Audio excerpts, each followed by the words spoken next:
Jacob, Penelope, Mila, Amelia, and Jocelyn. And they will lead us in the flag salute and then read the land acknowledgement. Do we have to do the roll call first? Do we do the roll call, Barbara? Afterwards. Okay. Thank you. Okay, so we're just going to stand up and I pledge allegiance to the flag of the United States of America and to the republic for which it stands, one nation, under God, indivisible, with liberty and justice for all. Okay, and is somebody going to read the land acknowledgement? Great. Okay. Do they have to speak?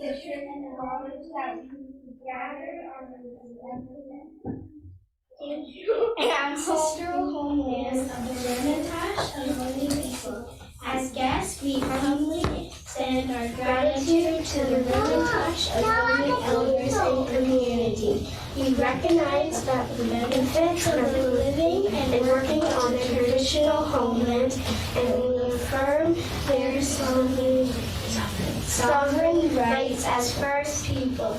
As the original stewards of this land, the Hermitage alone understands the interconnectedness of all things and the importance of maintaining harmony with nature. Likewise, Pacifica School District commits to teaching our school community how to be responsible stewards of this land. So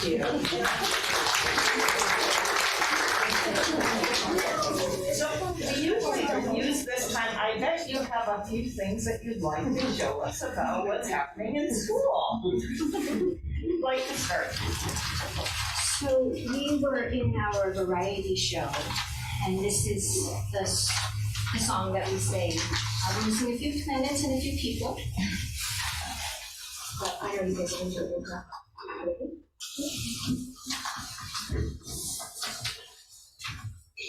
Welcome from a place, the entire human race depends upon our planets, racing through outer space, and there are 8 planets that orbit around the sun.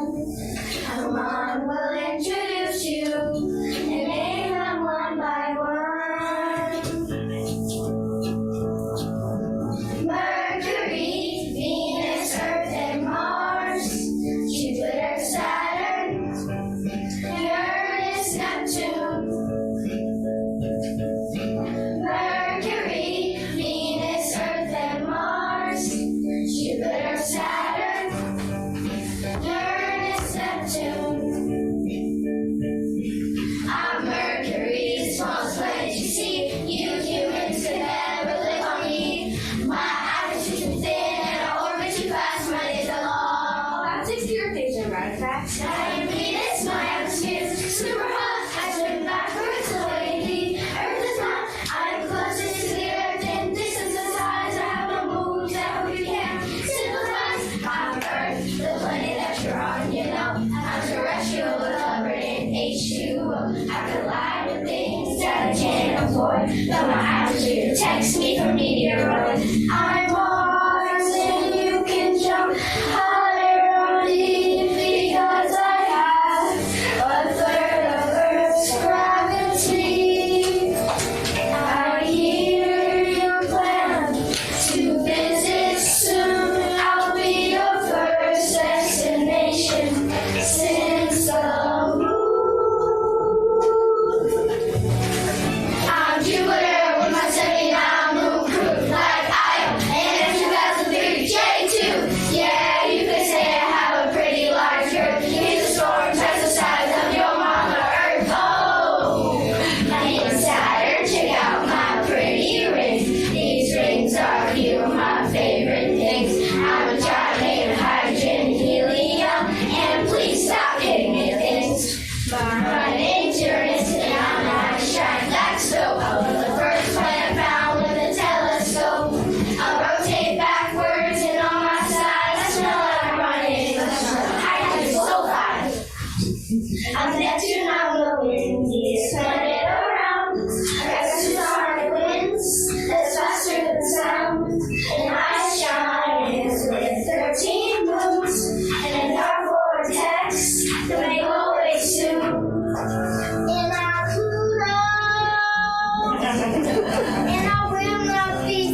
and we've been over this before, and you're considered a dork planet these days, so.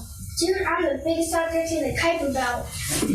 Mercury, Venus, Earth, and Mars. Jupiter, Saturn, Uranus, Neptune. Sing along real strong for the next two. Mercury, Venus, Earth, and Mars. Jupiter, Saturn, Uranus, Neptune.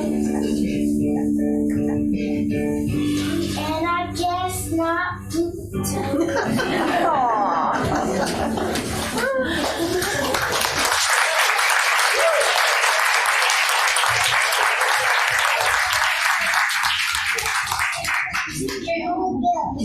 Thank you, Galactic Otters. That was one of the most entertaining things I've seen today, so thank you very much for joining us. Anything else? You are fourth graders, correct? Yeah. Fourth graders, got it. Ortega's going to outdoor ed for fifth grade in a couple weeks. Anything else big happening at Ortega?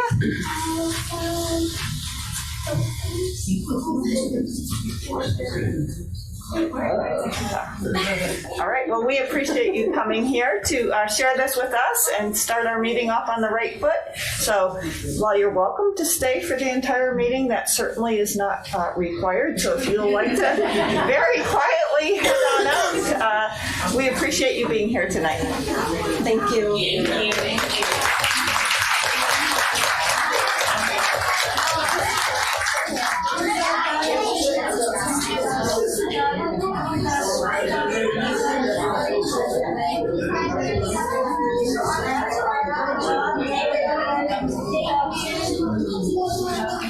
You don't want to sit in the front row?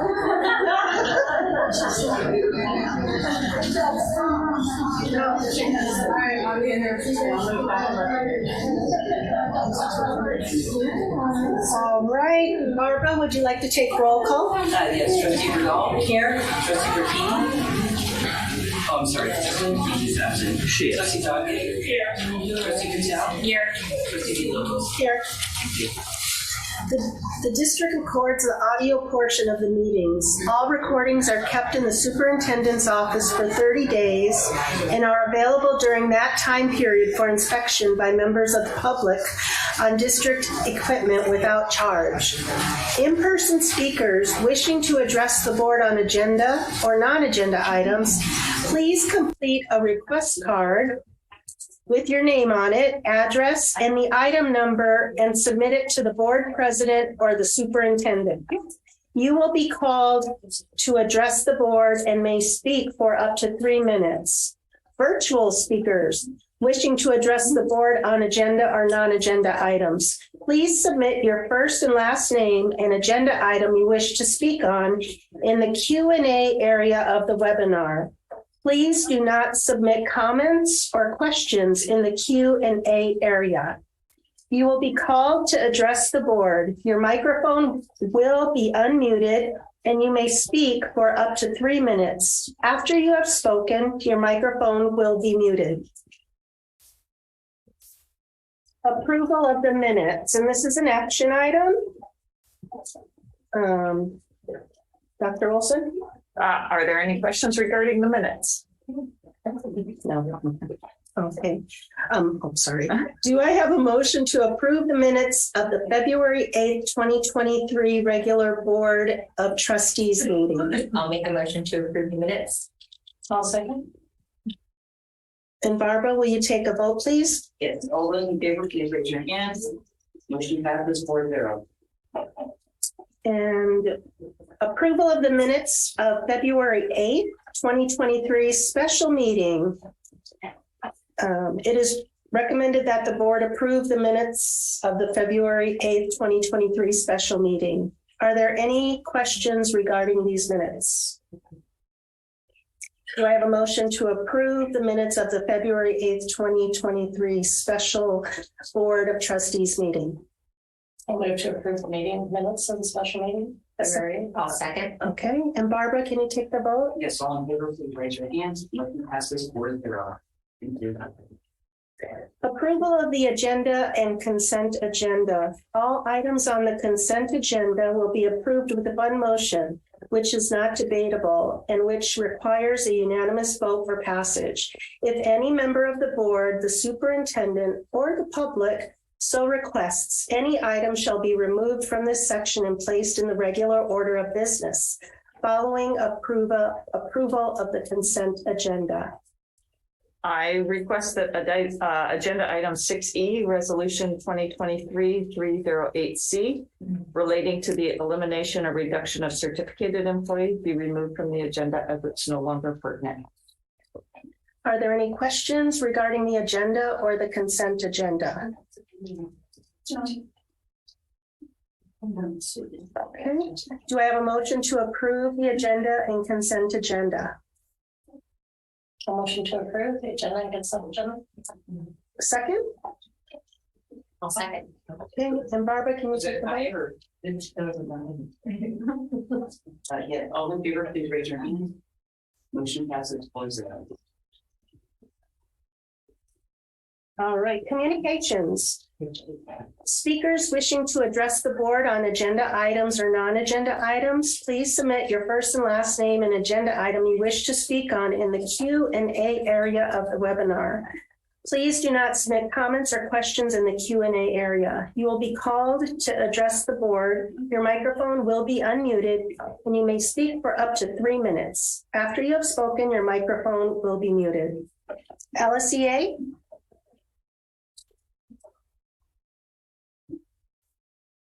I think I was. There you go. Can you hear me? Yes, we can.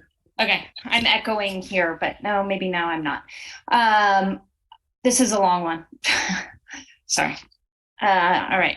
So in November of 2020, LSEA lost the cornerstone to our union, Patty McNally.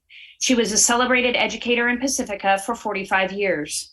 Patty's quiet yet strong leadership created many foundational traditions and practices in our school district. Whether it was her guidance of new teachers into their first teaching jobs or her approach to dealing with challenges PSD was facing, Patty was the team leader, always circling back to making sure the decisions being made at all levels put kids first. If we know anything, it is the importance of all members and educational partners of PSD being on the same team, working for the same goal. Patty was born on March 17th. Ellie has made it a tradition to celebrate Patty and really focus in and honor her spirit of teamwork during March. Teachers have access to a shared Google Drive folder of lessons focused on teamwork and many which emphasize Patty's favorite read-aloud picture book, Teammates. There is a YouTube video of PSD teachers, current and retired, reading the book that teachers can share with students. Patty had a great commitment personally and professionally to supporting organizations in Pacifica. One organization Patty was passionate about was the Pacifica Education Foundation. We held a raffle this week and 4 of our members have won tickets to the PEF Gala in Patty's honor. Laura Vuskovic, Jean Licata, Becky Howarth, and Gwendolyn Holden. Next Thursday, we invite all members of PSD to show their commitment to being a teammate by wearing shirts, jerseys, or colors of their favorite team, club, sport, etc. LSEA's team will be debuting our new shirts designed by Ashley Carter of Valamar with the help of her site teammates and colleagues. Tonight, the agenda is full. LSEA reviewed it on Friday and made quick notes about all the items we wanted to address tonight. Tonight, I will barely scratch the surface of some of our thoughts and concerns and will only briefly touch on a few items. What does get our attention? First is the resolution to lay off classified employees. It seems that this is a drastic action to save the district very little. The positions and hours deemed not necessary for next year are necessary, specifically the attendance specialist, reading intervention employee, and library media technician. We urge the board to ask the district, what cost savings is this? What are the hard numbers? Are those numbers worth the value they provide to our staff and students? Second item is the release of temporary certificated employees. I have appreciated the professional candor and conversations I've had with the director of HR over the past few weeks. We have bounced ideas and solved problems together. We are hopeful that all these candidates will be welcomed back with open arms soon. iReady. At a recent meeting, it was estimated that our students submit to an average of 7 weeks of computer-based testing a year. 20% of the year is taking a test. This doesn't count all the informal assessments teachers overwhelmingly use to inform their instruction. LCAP. LSEA has so much to say about the LCAP, the entire process, and how it has evolved over the years. We had a good meeting with Will and Carla a few weeks ago, reviewing our current status and many similar slides you'll review this evening. The presentation tonight, specifically slide 7, which has input received from all the meetings, barely captures our thoughts. We understand the need for brevity. We also hope to have engagement at future meetings with Trustee Brocchini and Trustee Doggett moving forward. As board member reps of the LCAP, we invite you to join our next meeting in April that we will be having with the district to discuss the LCAP. We then hope you urge the district to return to the old days when all educational partners learn and share together. We are a team, let's work as a team. Some board meetings I'm scrambling for items to mention in this public communication, not tonight. I did not even get to our long day of negotiations. Lots of talk and working on some action, hoping the district gets prepared in advance and ready for solutions at our next session in April. Please remember, all of us working together as a team to share ideas and problem solve helps us to create an ideal learning environment for our students. Show your commitment to being on our team and working for the same goal by wearing the colors or jerseys of your school, club, or group on Thursday. Thank you. Thank you, Megan. Then we have CSEA. Hello, my name is Nicole Sayers, and I am the president of CSEA. I'd first like to welcome classified substitutes Asa Ackerman, Paul Underwood, and Christian Paul. COVID-19 health assistant Edward Barrett, and custodian Alden Perez Padilla. The CSEA Above and Beyond Awards for this month go to Barbara Metling and Charlene Gila.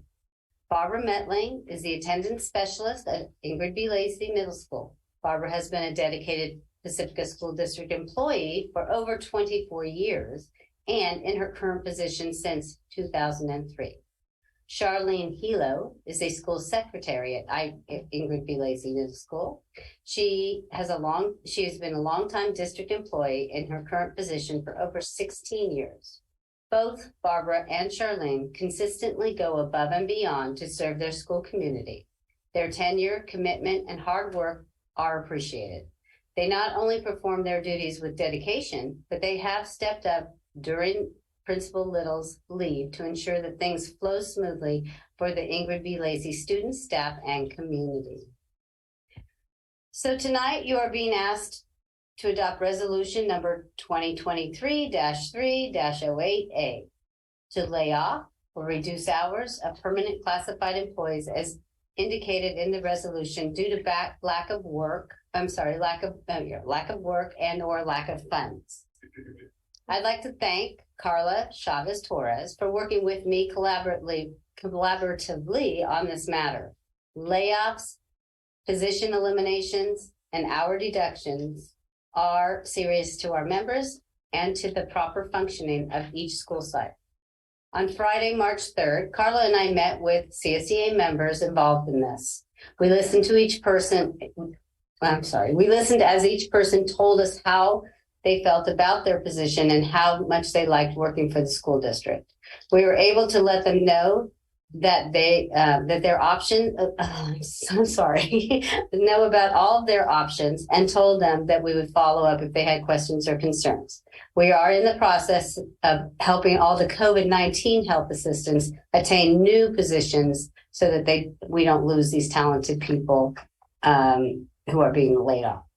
On Friday, March 3rd, 2023, after Barbara Metling and her interim principal were leaving, we all felt relieved as we believed that we were in agreement with the district that we all had an interest in writing a new job description for the only comprehensive middle school in the district, a job description that captured the duties of the specific job. When we met for a debrief on Monday, March 6th, we were told that the cabinet was not interested in creating a new job description for this position, and that they would rather make it a school assistant position. CSEA is not in agreement with this decision, as the 8-hour position that Barbara Mentley holds is extremely different from what a school assistant does. We will continue to work together to find common ground on this issue so we can create something that works for both CSEA and the district. Lastly, I understand that the district will present their sunshine resolution to the board for adoption. We are looking forward to negotiations with the district. We hope we can come up with agreements quickly and efficiently. And our first negotiation date is Monday, March 13th. I will keep you posted. And as always, I thank you for your time. Thank you, Nicole. Thank you, Nicole. Okay, people wishing to address the board. If you are addressing any of the agendized items, you would wait until that item. We have 3 people that have said public comment. The first one being Patrick Sayers, and the topic is Think Bridge Camp. Where is Patrick Sayers? Here I am. There he is. Good. Okay. The double stairs. Patrick Sayers with Pacifica School Volunteers, and Pacifica School Volunteers wanted to let the district know that Think Bridge Camp 2023 is now open for registration. Applications can be submitted on our new website at thinkbridgecamp.org. We have upgraded our website, and the application process is all online. Camp will be held at Cabrillo School for 4 weeks from Tuesday, June 20th through Friday, July 14th, 2023. Campers need to be ages 6 through 13 years, and scholarships are available. Think Bridge Camp is a unique camp which focuses on inspiring creativity. Our camp programs include creative problem solving, like putting 10 6-year-olds together and figuring out how to bring down the price of eggs. Robotics programming and the world famous dancing robots. Musical performance at our camp open house the last week of camp. And building in games, or how to learn to build the tallest skyscraper in the world and play chess at the same time. Our camp is a whole lot of fun, and special thanks to the Pacifica School District for their support. For more information, go to thinkbridgecamp.org. Thank you.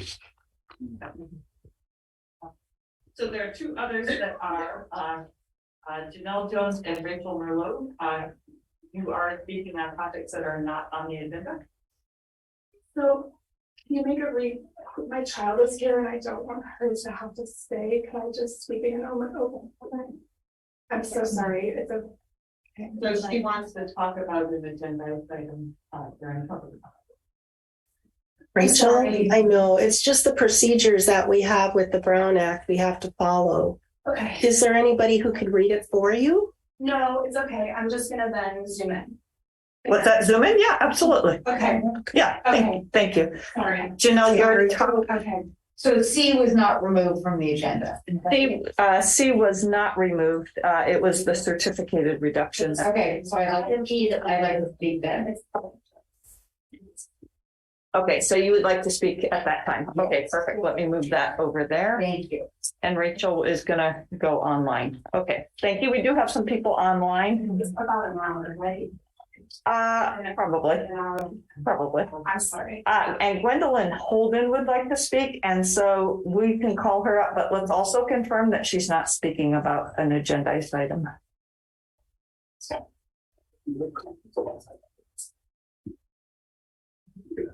Do you see her? Do you want me to talk? Yeah, but we'll just confirm with her that she's not going to talk about an item that's already on the agenda. There are 3 other speakers that are going to speak to. Am I on now? Hi, Gwendolyn.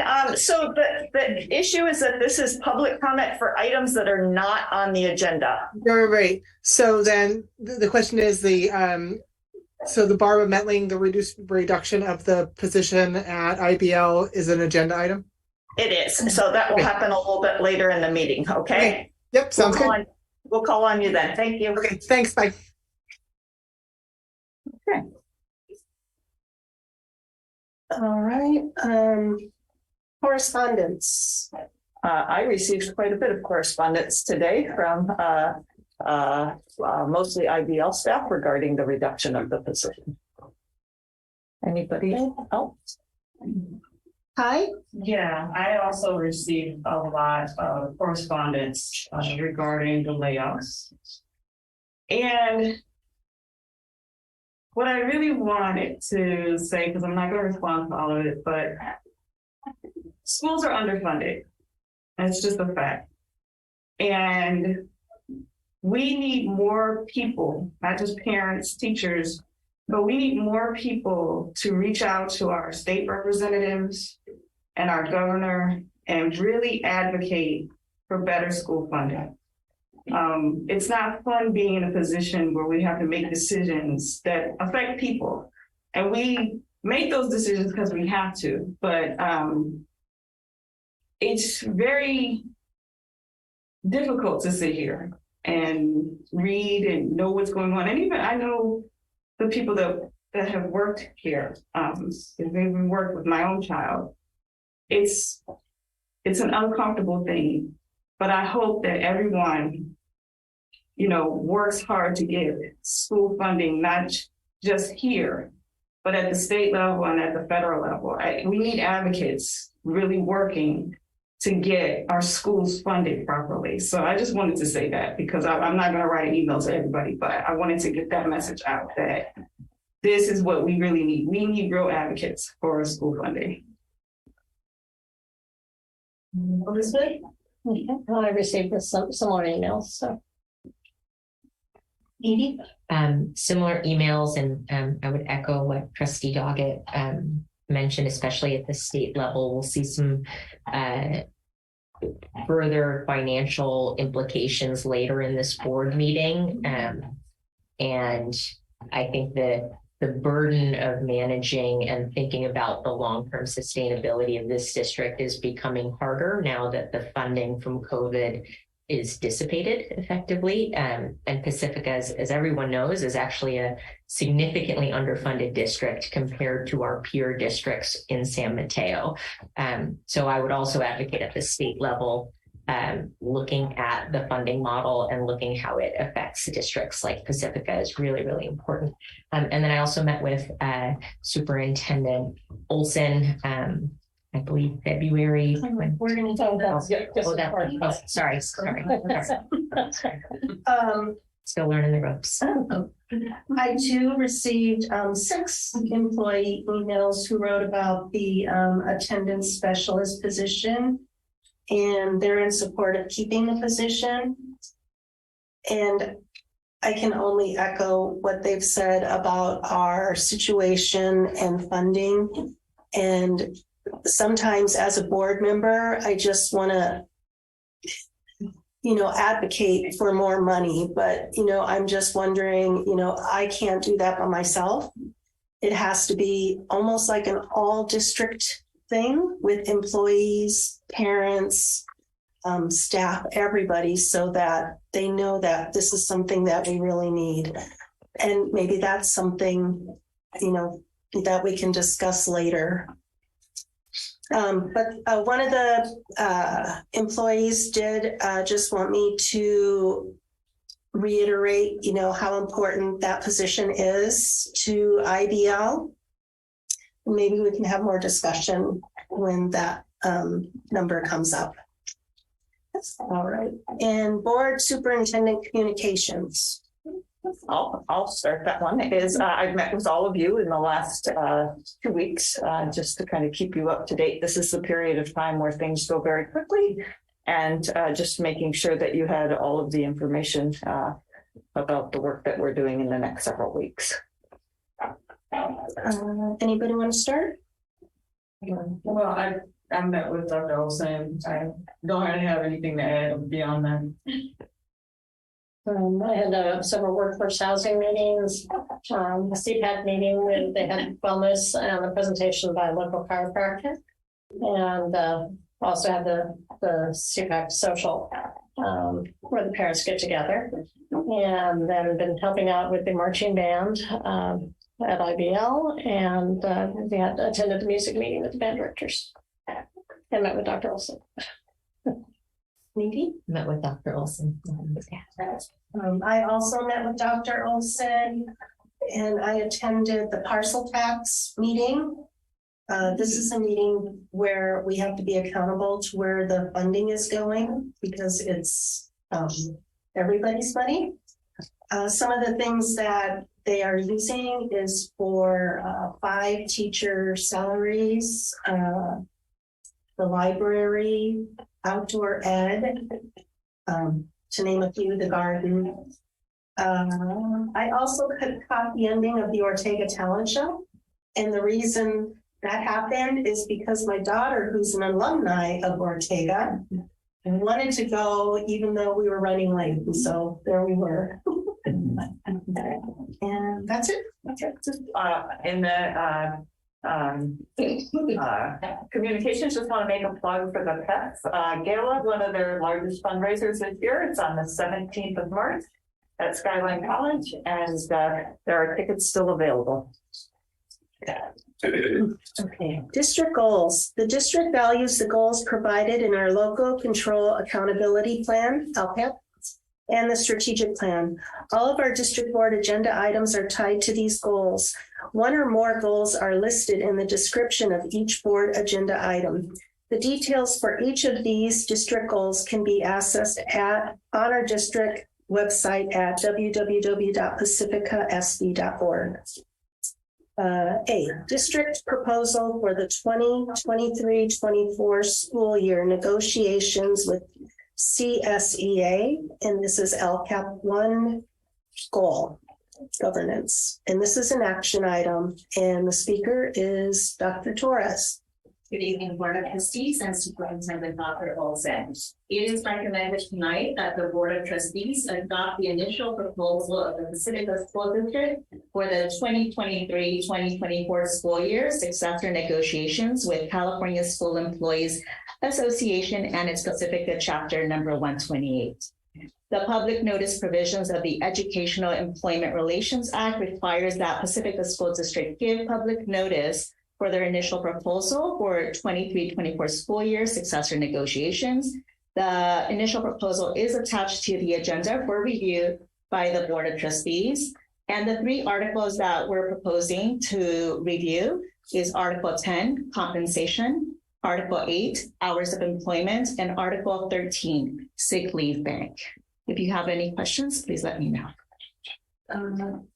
Does anybody have any questions regarding this item? Do I have a motion to adopt the district's initial proposal for negotiations with CSEA for the 2023-24 school year? Anybody? I'll second. Okay, and Barbara, can you take the vote? Yes, all in favor, please raise your hand. Motion passes 4-0. Certification of second interim report and ESSER year ELO funds report. Goal operations is LCAP, and this is an action item as well. And the speakers, Josie Peterson. Thank you. Good evening. We're going to project the presentation over here in the back. So tonight we're going to go over the second interim budget report. The last time we presented to the board was in December, the first interim budget report. So now for second interim, this report covers the period from July 1st, 2022 through January 31st, 2022. So the budget figures are much more accurate than what we had at first interim because now we have actuals through January 31st. And then we project the activity through the end of the year through June 30th. This report contains quite a bit of information, and so I'm trying to give you a very summarized version. It contains the very detailed budget, multi-years, cash flows, and all of the state forms are attached to the report. Go ahead and go forward. So this is kind of just a review. We looked at this at first interim. We always look at what is the state COLA, what is the governor projecting for a cost of living increase for school districts. And for 22-23, it's 6.56%. And then in January now, he's projecting the same. But in 23-24, he has projected an increase for next school year. It was 5.38%, and now he's projecting 8.13%.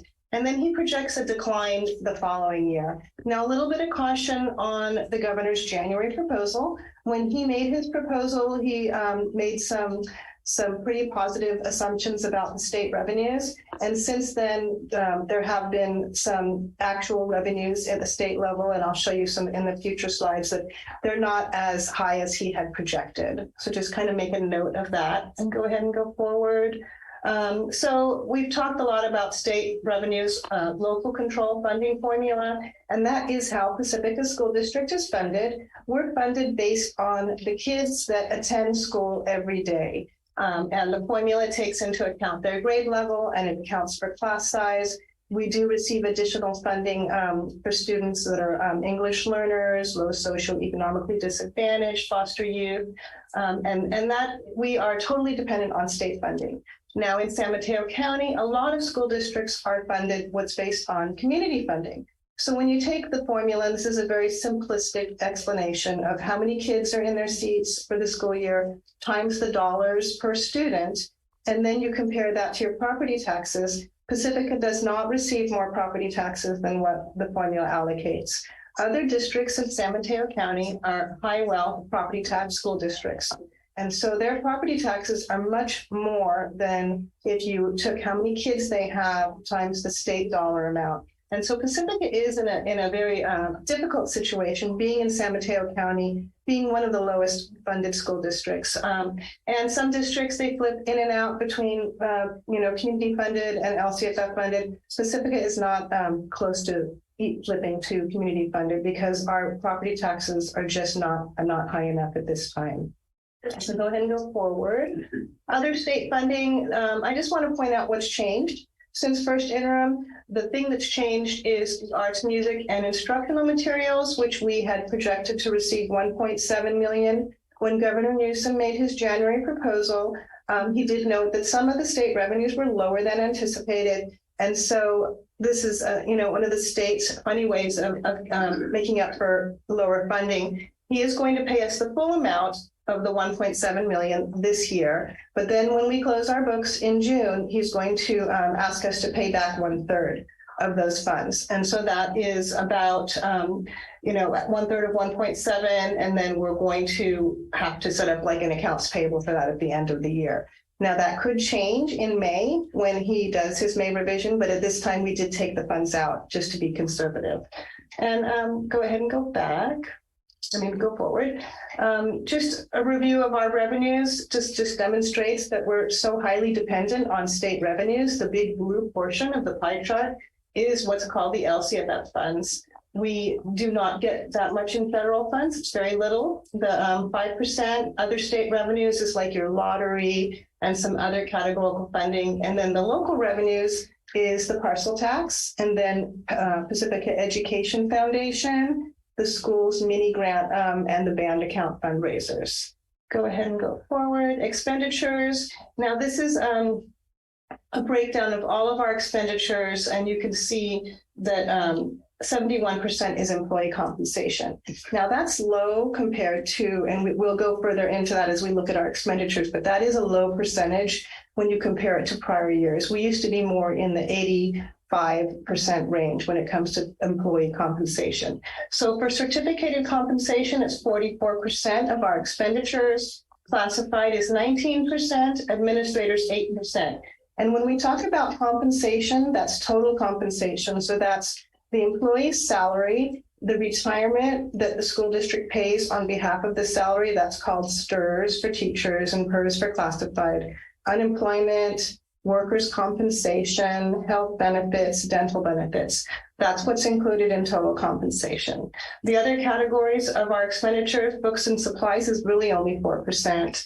Other operating expenses is 25%, and that is where the shift has gone. When you look at the lower employee compensation, it has shifted to other operating expenditures. What's in that category is all of our utilities, our contracted services. Lately, our services, I'll go into that in a future slide, but some of our services have gone up. And you can go ahead and go forward. So what we always like to do is show you a comparison of what we presented in the first interim report and then where we are at second interim, and what is the difference. We're really going to just go through the major differences. So the big difference for the revenues is really the instructional materials, arts and music. That's lower by the 1/3, 360,000. And not much change, not much other substantial changes. So you can go ahead and move forward. In expenditures, the biggest change is really in books and supplies. And that's kind of where the offset is to the arts and music block grant. We reduced that category for the 360,000 to offset that reduction in revenue. And here's the big increases in services and other. That's that 25% on that pie chart. That's $1.8 million increase. And that's the increase from when we talked in December for our October numbers.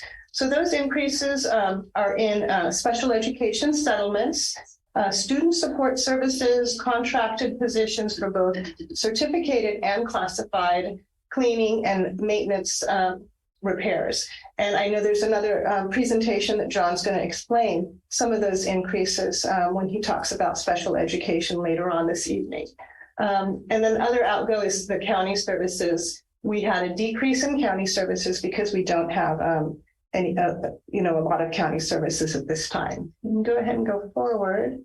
So a big part of the report is the multi-year. We have a very detailed multi-year budget in the package. This is a very summarized version, but just so you can see big picture, the school district, if you look at the first column, we had this year a reserve of 6.49%.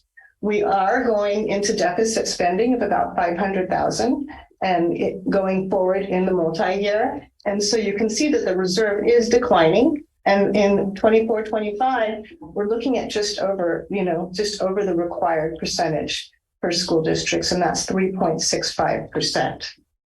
And in the third year, we have Fund 17, and I'll show you on the funds. We are having to transfer funds from our special reserve fund into the general fund in order to make the 3% reserve, and that's $570,000 of a transfer.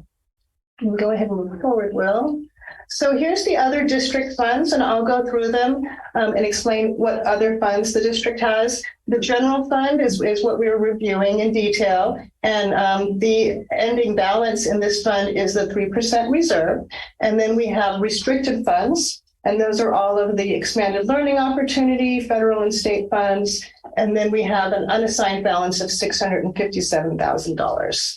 The Child Nutrition Fund, that is the best news we have in these last 2 years, is that fund has actually made profit. Last year, it was a $300,000 profit. And so this year, we're looking at an ending fund balance of $640,000. And the fund is completely self-sufficient now. There was a time when the district had to make a contribution to the Child Nutrition Fund. And right now, that's not necessary. So the program is running really well right now.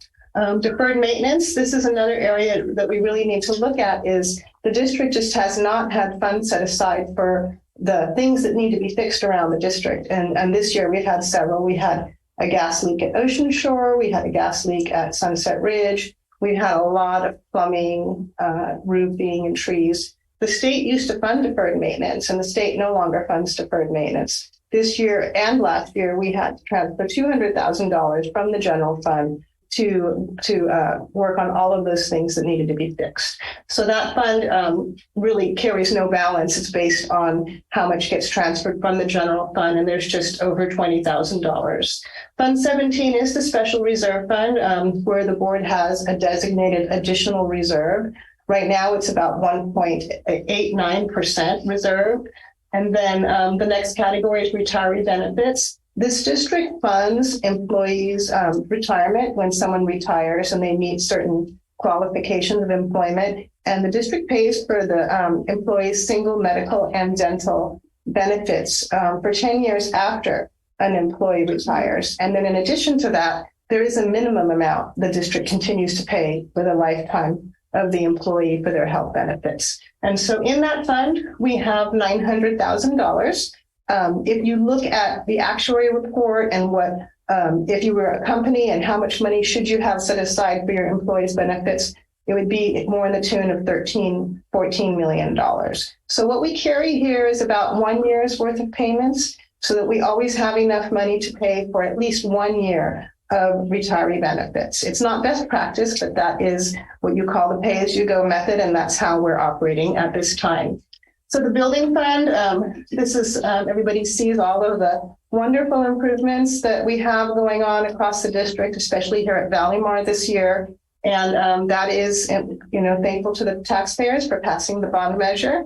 And we will continue with that facilities master plan and making all of those improvements. The capital facilities fund is when there's development in Pacifica and someone goes and files a housing permit. They pay a fee to Jefferson and Pacifica, and those fees are highly restricted to growth in the school district. So we hadn't spent those funds in many years. We had $760,000, and recently we were able to spend those funds on the Valleymar expansion. We paid for the temporary housing with those funds.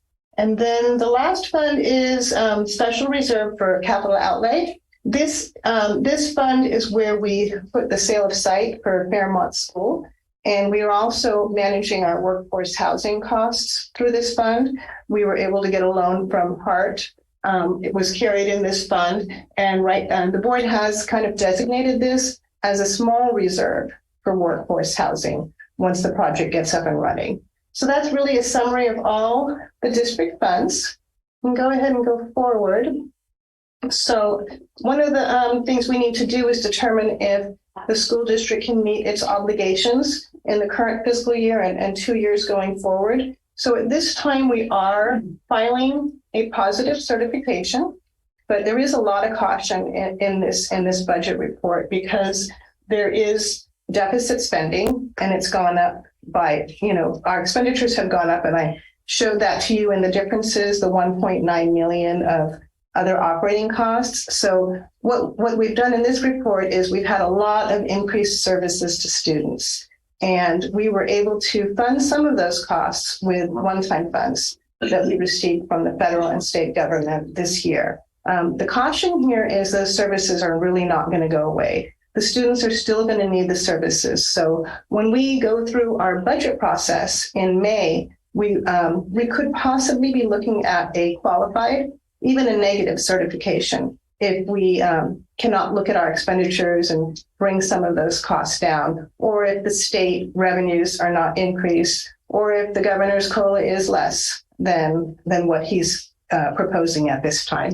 So we are self-certifying as positive, and that's what we're going to be asking the board to approve tonight and forward on to the county for review. Go ahead and go forward. So I kind of mentioned this when Governor Newsom, he had an optimistic budget in January. Once it was reviewed by the Department of Finance and the Legislative Analyst's Office, they were both stating that his revenues were too optimistic and that they would be lower. And even a month, 2 months later, the state revenues are lower. One of the other difficulties we're going to be facing this year is the tax deadline has been moved back for income taxes, for people to file their income taxes. A lot of education revenues come from state revenues come from income taxes. So with not getting the tax returns filed by April 15th, and I think they've moved it even further back now to October, we won't know what the state revenues are for the 23-24 school year. So that's another challenge we're going to be facing, the state will be facing, because they have to make budget estimates based on what they think the tax revenues are going to be, and they won't know when their June budget is adopted. They won't know until after. So that's another note. And when there are state shortfalls, that always results in shortfalls for education. Go ahead and go forward. So Pacifica School District budget, we have a deficit right now, 500,000, and it is being buffered by the use of these one-time funds. The ongoing deficit could be as high as $1.5 million going forward if we don't make some budget reductions. The May revision could be lower because of lower state revenues, but now we're really looking at the final state budget, and that could be even lower. We don't know if we'll be able to rely on the May revision at this time. Go ahead, I think.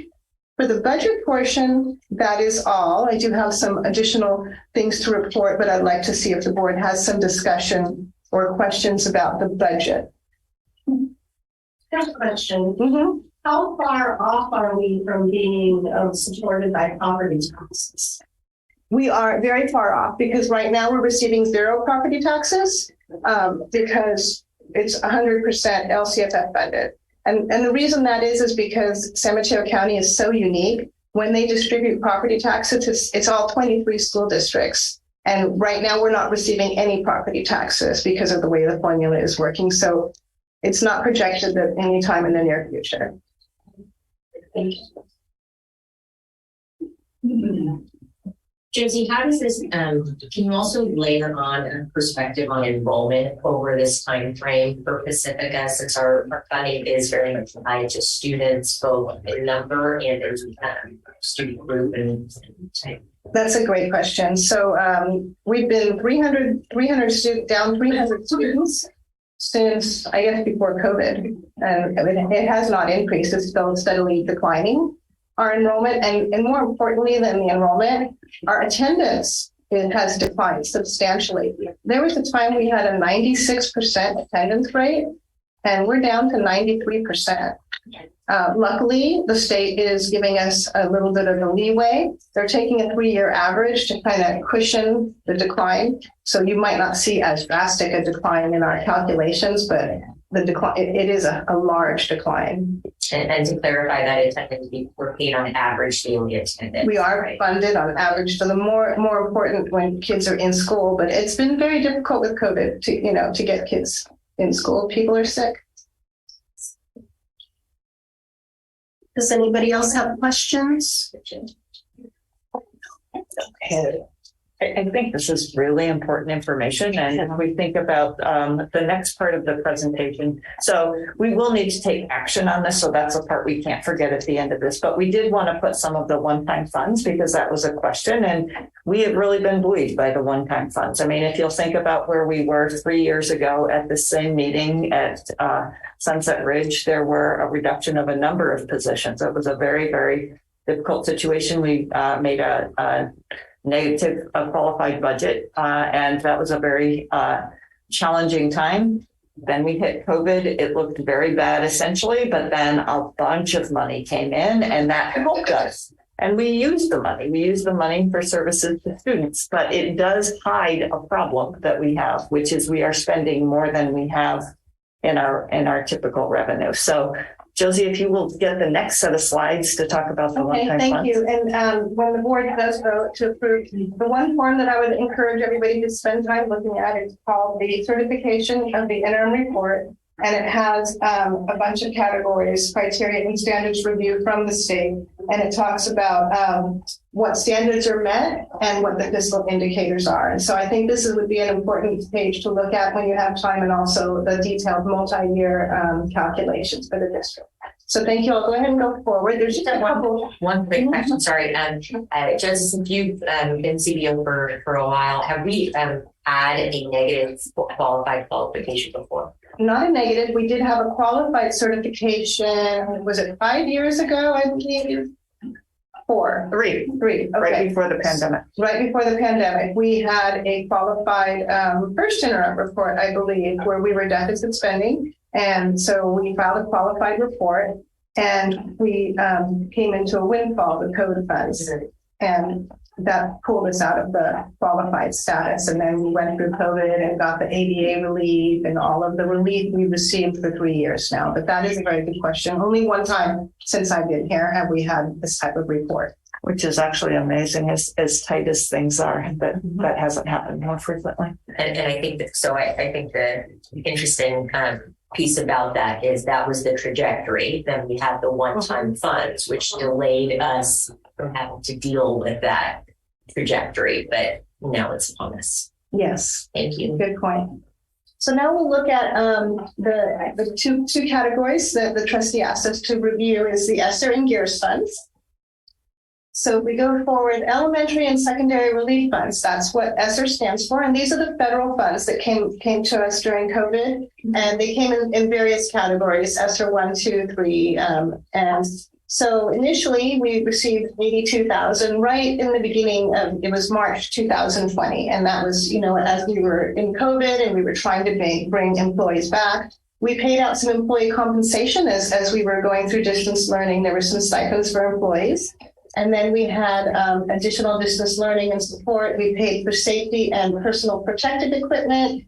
As we moved forward, we received the ESSER in the same time frame, but it was additional 313,000. In that category, there was a lot of technology purchased for the districts because we provided a lot of technology for staff and students, a lot of instructional materials. We spent time on the public health protocols.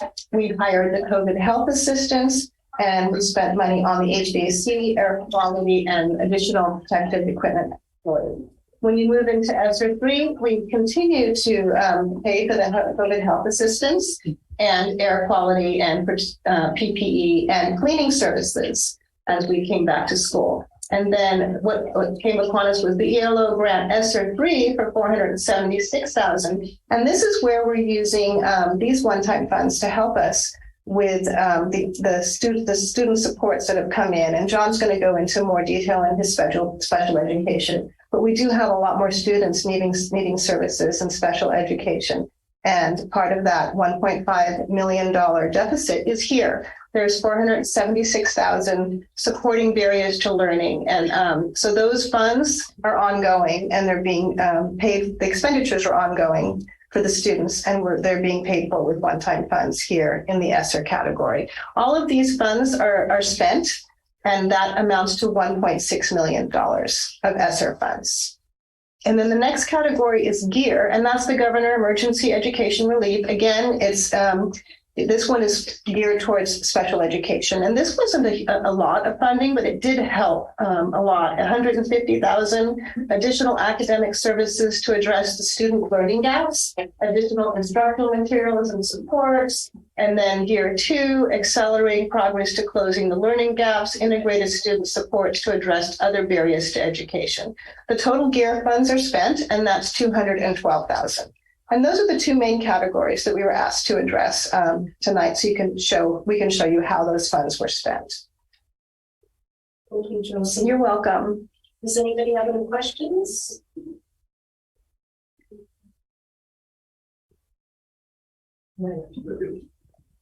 So this is an action item.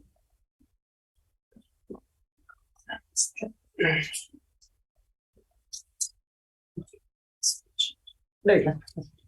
Do I have a motion to approve the positive certification of the 2022-23 second interim financial report and authorize its filing with the county superintendent of schools? My motion to approve the second interim report. I'll second. And Barbara, can you take the vote? Yes, all in favor, please raise your hand. Motion passes 4-0. Thank you.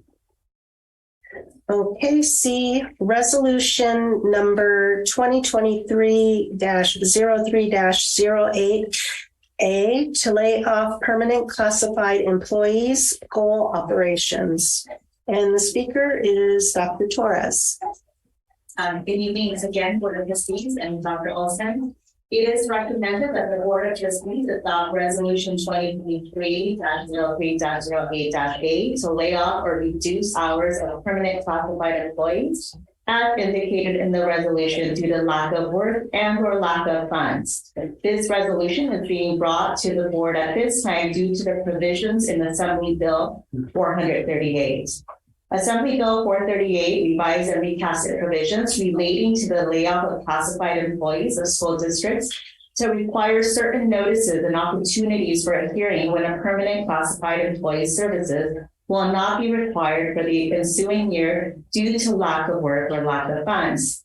The bill would, for the purposes of specified notice and hearing rights, define permanent classified employee to include both an employee who was permanent at the time of notice or right to a hearing was required and an employee who became permanent after the date of the required notice.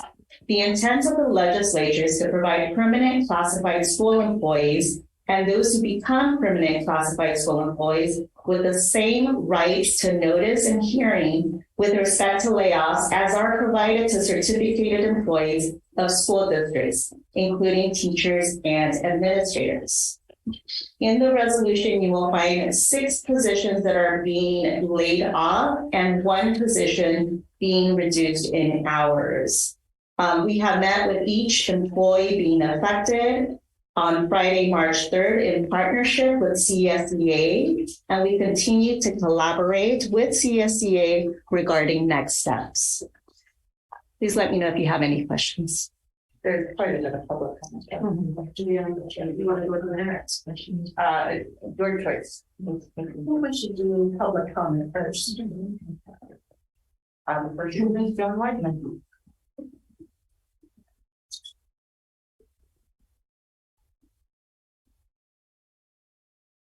Thank you for letting me speak tonight. I come to you as somebody who's been an active member of the Pacifica education community for 25 years. I'm a long-term resident in this district, and I fully understand the difficulty that each of you are facing in this time of need and figuring out how to manage that budget. It's not an easy task. I thought really long and hard about this. What does this mean? What does this mean for our kids? It was so great to see these kids here. I can't wait to they're in my costume. I'm also an IBL teacher. I came back to this district as a teacher because I wanted to be part of this community yet again. I look at things from a data perspective. We are a middle school. We have 25 teachers that deal with middle school students.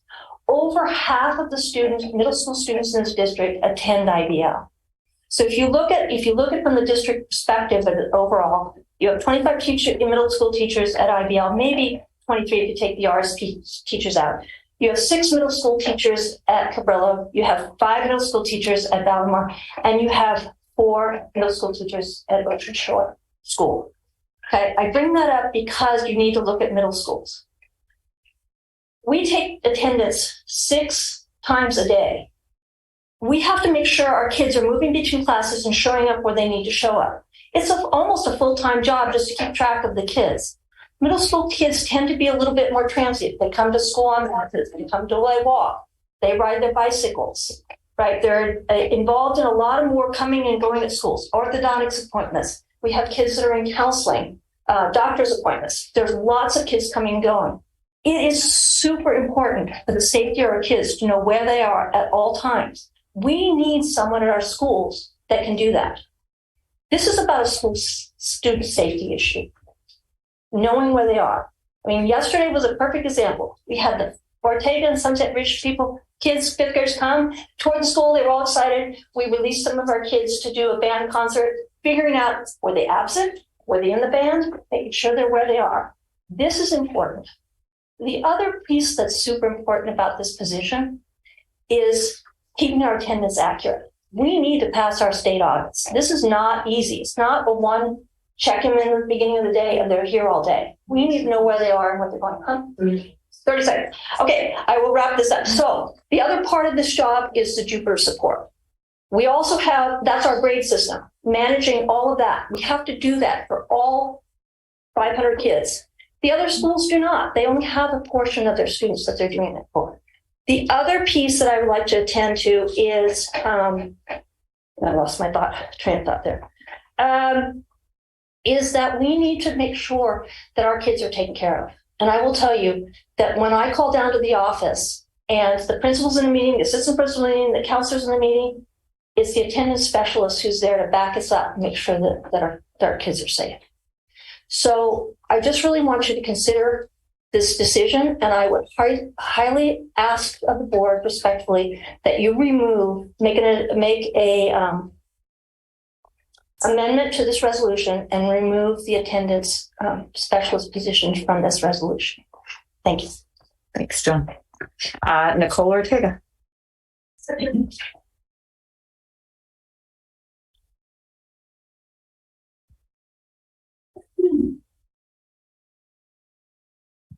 Good evening, trustees, superintendent, and cabinet members. My name is Nicole Ortega, and I am the CSEA Chapter 128 Second Vice President. And I would like to address the board regarding Resolution 2023-0308A, the resolution to lay off permanent classified employees. While I understand that this information must be delivered to employees by March 15th, I have deep concerns on the manner in which it was delivered. These employees received this information via email during their workday on the Friday before a week-long break. These employees not only had to finish their workday, but they also had to keep their composure and appear unaffected to students, to staff, and the public. This notification was handled, in my opinion, in a very callous manner. It lacked compassion. It lacked professionalism. Many of these employees are longtime district employees that serve our district, our students, and our communities, and have done so for decades. The district often refers to its core values, but it did not appear that they adhered to these values. And it's reflected time and time again in the way it treats its classified employees. This is not the first time I have addressed this. We all understand that the COVID health assistant positions were temporary positions, and I am hopeful that these employees will be able to transfer into one of our many vacancies.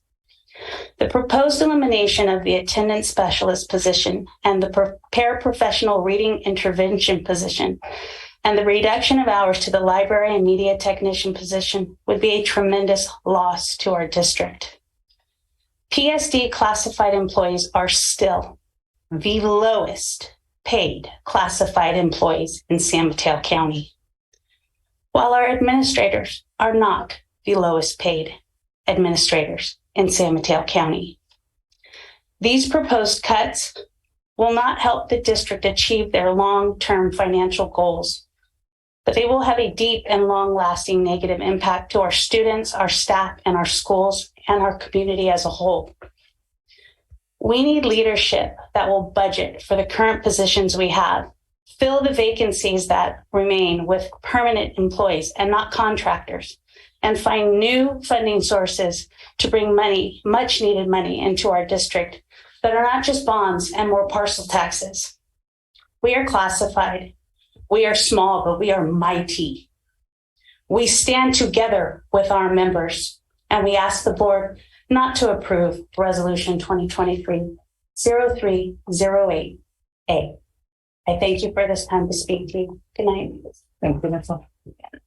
Janelle Jones is the last in person, and then we have some virtual.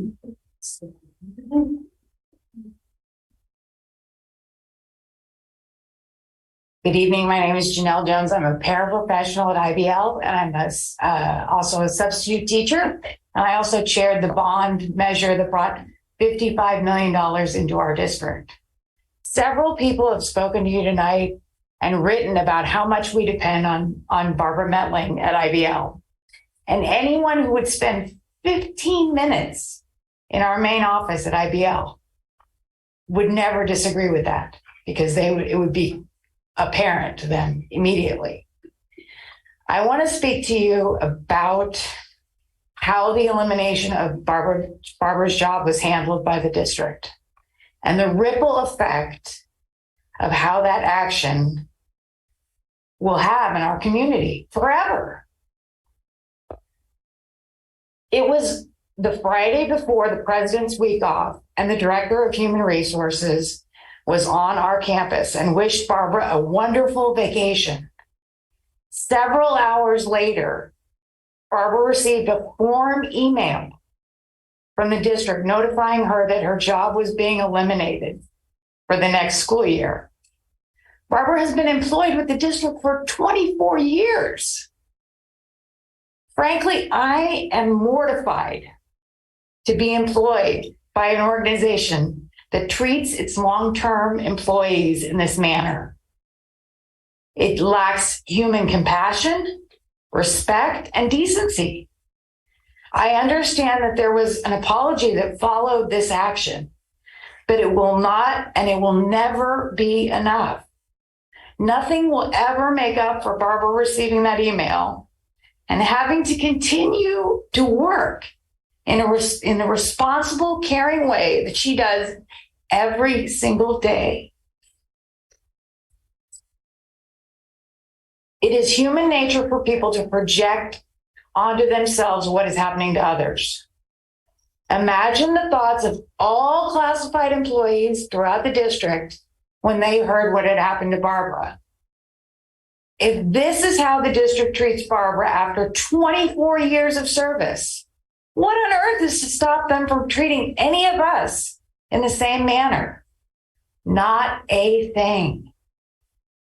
Today, I reviewed the student responsibilities at IBL. They are asked to speak to everyone in an appropriate and respectful manner and show courtesy and respect to any adult on campus. If our own district office staff are not held to these standards, how can we possibly expect this of middle schoolers? Lastly, I would like you to consider that many people who have heard how Barbara was treated will tell 5 to 10 people in our community about this. These people may be potential employees for our district, and they may choose not to seek employment with the district, possibly leading us to be more dependent on contract workers, which is why we have so much other spending. These people may be donors who will choose not to donate to PTOs and PET. These people may be young families who will choose to send their children to private schools, decreasing enrollment yet further, instead of sending their children to a district that mistreats its employees. These people may be voters who will choose to vote against a parcel tax, which our current parcel tax is sundowning soon, in just a few years, or facility bonds that will go to a district that lacks professionalism. You have to consider these things when you are deciding how to treat your employees. Thank you for your attention. Thank you. So let's go to our online public comment. The first one is Dan Little.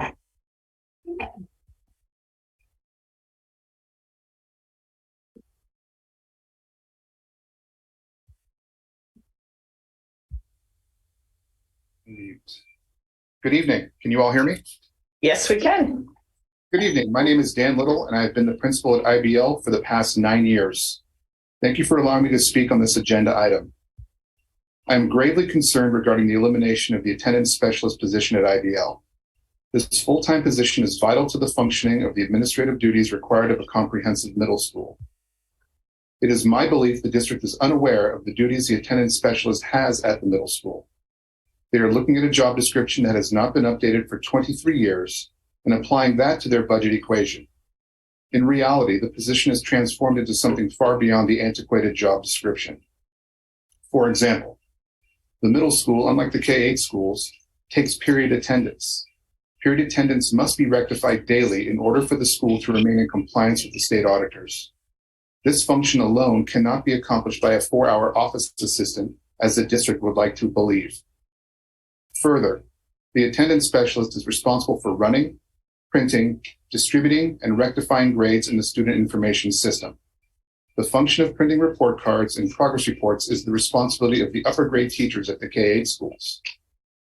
The district and the union should have been proactive in updating the job description over the course of the nearly quarter century since it was last addressed. Perhaps this would have shed light on the function and necessity of the position and its importance in running a comprehensive middle school.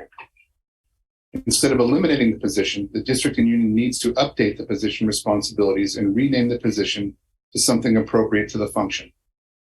It would be helpful to speak with the site's administration to gain understanding about the needs of the site before making decisions such as this that could have significant negative consequences for state compliance. It is my fervent hope the district and board reconsider the elimination of the position and give the only comprehensive middle school in the district the tools to succeed in an ever-evolving and changing landscape instead of eroding away the foundation of this outstanding school. Thank you. Thank you, Dan. Paul Westbrook.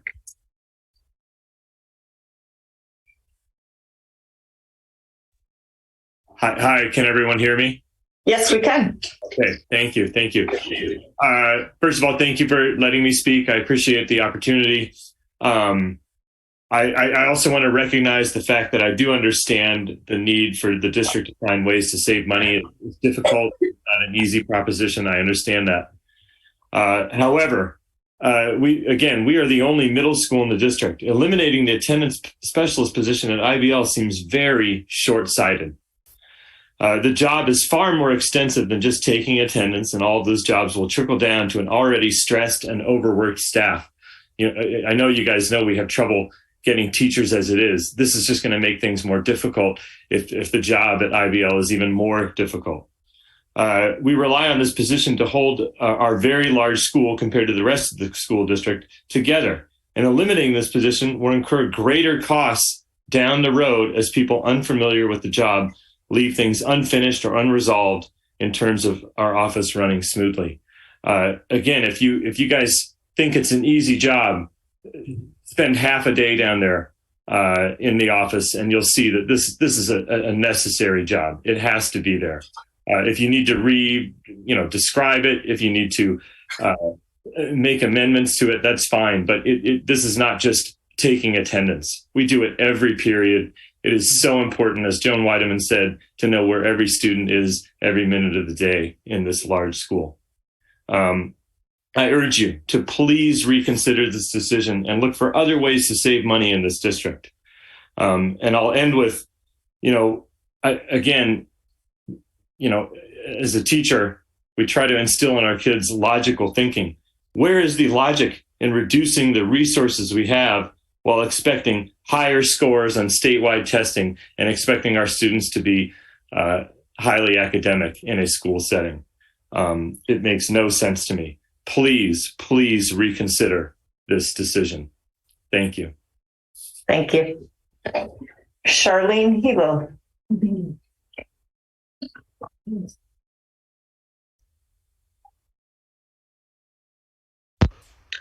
Good evening. I'd be there personally, but I'm homesick with COVID. And I wrote my letter last minute, so I was going to read what I sent to the board. But I want the board to know that I've been a parent in this school district since my 35-year-old started kindergarten. So I've been a parent, I've been a sub, and I've been an employee. I am an employee. And I, as a parent, went to the Sacramento. We've been struggling with having funding for a long time. I mean, we're always the lowest paid school district. We always have this issue. But with that said, I'm going to read you I'm not sure if everybody got my email in time because I was basically not together for the last 2 days. I'm writing to you because I have many concerns about the elimination of the attendance specialist position. I am disturbed and disappointed by the conduct of the district in the handling of this position elimination. Firstly, no consideration has been made for the fact that Ingrid B. Lacey is the only comprehensive middle school in the district and relies on this position for the safety of our youth. Barbara must monitor students' attendance every period and notify teachers of any absences. If a student is suspiciously absent, we need to know. The attendance specialist in the middle school only position that ensures that our students are where they need to be. Our school is the only school where students are properly prepared to move between classes in high school. The district seems to have forgotten this. The job description for the attendance specialist has not been updated in 23 years and does not encapsulate the immense changes the school landscape over the years. Both Barb and I are often doing extra work to support our school that is out of our job description because we care. It is not our fault that the district has failed to update the job description. In fact, it only highlights how often our school is forgotten. This year, when we lost our principal in getting not just one, but 2 interim principals, Barbara was the only person who knew how to create the student schedules. Without her knowledge and her willingness to perform duties outside of her job description, our first day of school would have been a disaster. Both myself and Barbara are the front office staff and the first people that students, parents, and guests meet at our school. I cannot do my job properly without a second full-time adult in the office. Having to mitigate both the emotions of middle schoolers and their parents, in addition to many other job duties, would be impossible without Barbara. None of you know what it takes to run our school, but Barbara does. As previously mentioned, I am incredibly disturbed and disappointed in how the district has handled the elimination of the position. Not a single person spoke to other office staff, teachers, or other administration staff on how this would affect our school. The news came without any warning or consideration for us as a middle school and how this decision would affect us. Classified employees already feel like we are not appreciated. We are always the first ones to either get cut or hours reduced. Can you honestly run the district without us? How are we supposed to feel we are appreciated when things like this happen? In addition to utter disrespect of eliminating a longtime district employee with no notice. This should not be put to the board until a new position is even created. Thank you. Thank you, sir. Gwendolyn Holden.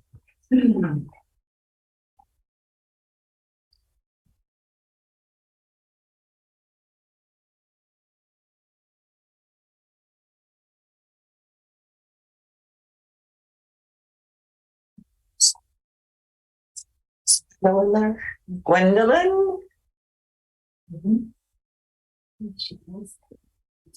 Also, Rachel Merlot was going to get on too, and I don't see her lined up.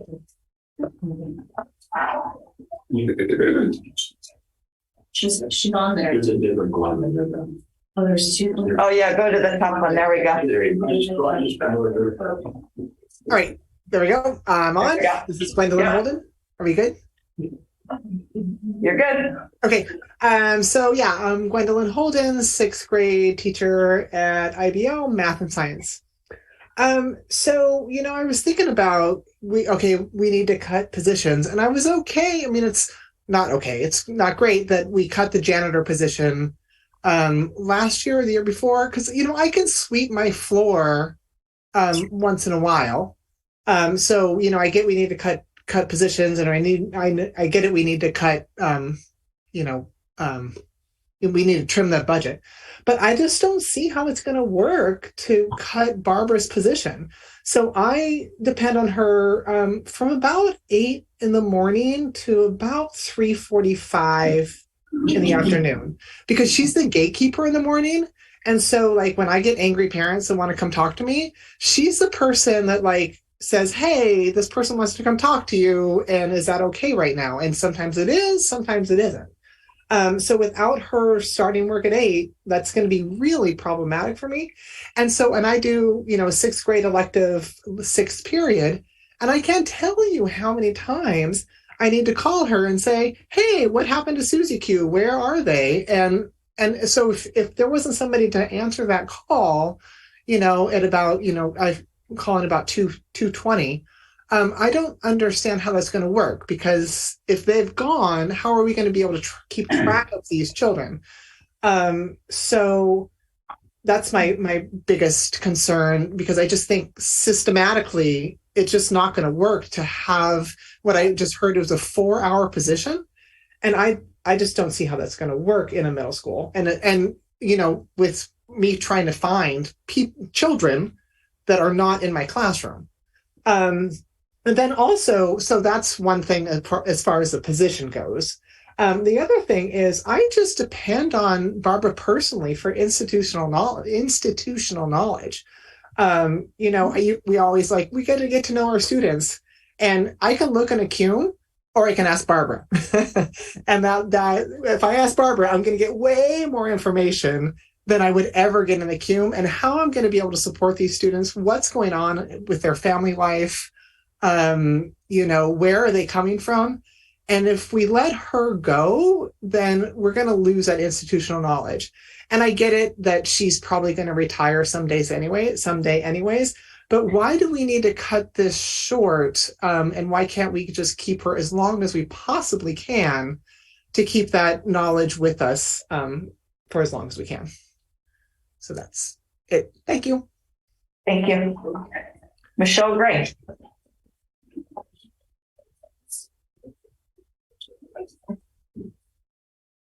Hi, everybody. Michelle Gray here. Hopefully you can hear me. If I can get a thumbs up, that'd be super. Awesome. Thank you. I am a parent of a 7th grader at IBL. I have a student at Valleymar right now, and I'm also the PTO president, fortunate enough to be PTO president at IBL. And with all of these things, I have been able to hang out at IBL for a little bit, right? Recently selling dance tickets. Yes, we know there weren't enough, but it is what it is, people. To just helping out around with beautification efforts and other things. The sheer volume of activity managing 460 6th, 7th, and 8th graders, I really don't think people understand what that is. It is quite incredible. It's a phenomenal school. That's why I'm there. That's why I'm on the PTO, and I'm so excited. But it is an incredibly complex organization to have to manage. And it's a pride for Pacifica School District to have a dedicated, I think, middle school that really works to prep the students for high school. They do a wonderful job. But I just don't think you understand the nuance with having to manage 460 of these kids all day long. Some of the day is predictable, as you would expect. But it seems to me that the majority of the day is responding to the needs of the day and what's going on with the students. There's something going on, and the goal is to respond to the needs of the student. So there has to be constant jockeying and moving around and reprioritizing outside of the fact of who's there for subs, who's not there for subs, and those sorts of things. So I can't even imagine that you would eliminate this position, let alone all the things that come with this current position right now. As a parent, it makes me concerned about the safety of the kids there, being able to track them. And as a PTO president, it's exceptionally disappointing to see continued cuts at this middle school. I have challenged the board and the school district a couple of times to think of creative ways to stop such a reliance on contractors. Again, I do think some nice efforts were put in place. It needs to be more. But if you're looking for ways to cut the budget, I'm really going to challenge you to look over there. This is a critical position to help manage and support 460 6th, 7th, and 8th graders. So encouraging you to think creatively here, understand the true need to support our schools appropriately. From a teacher perspective, we've heard, from an administration perspective, we've heard, and from a parent perspective, you are certainly hearing now. Thanks for the time. Thank you, Michelle. And the last, the last speaker is Rachel Merlo. Hi, can you hear me? Yes. I'm asking that you please reconsider the elimination of the position of attendance specialist at Ingram B. Lacey Middle School. I really hope you understand the true need for our school to have a stable and fully staffed office to support the daily functions of a middle school.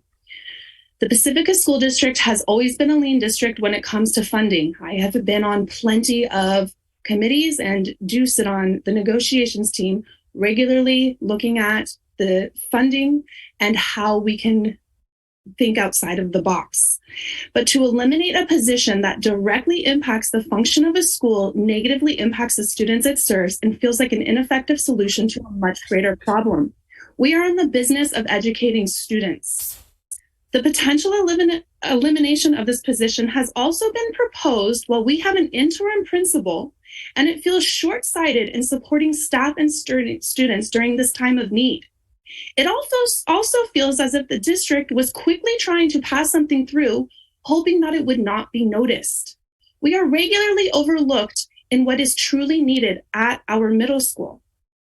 Most people do not truly understand the nuance of middle school students and the sheer impact of having close to 500 13-year-olds basically at one time, really what that really looks like.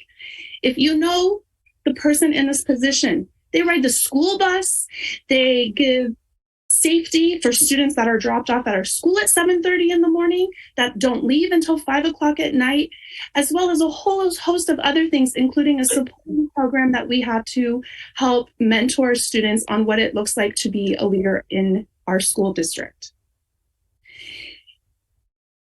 This position is much more. If you have ever been in our office for an extended time, it is nonstop.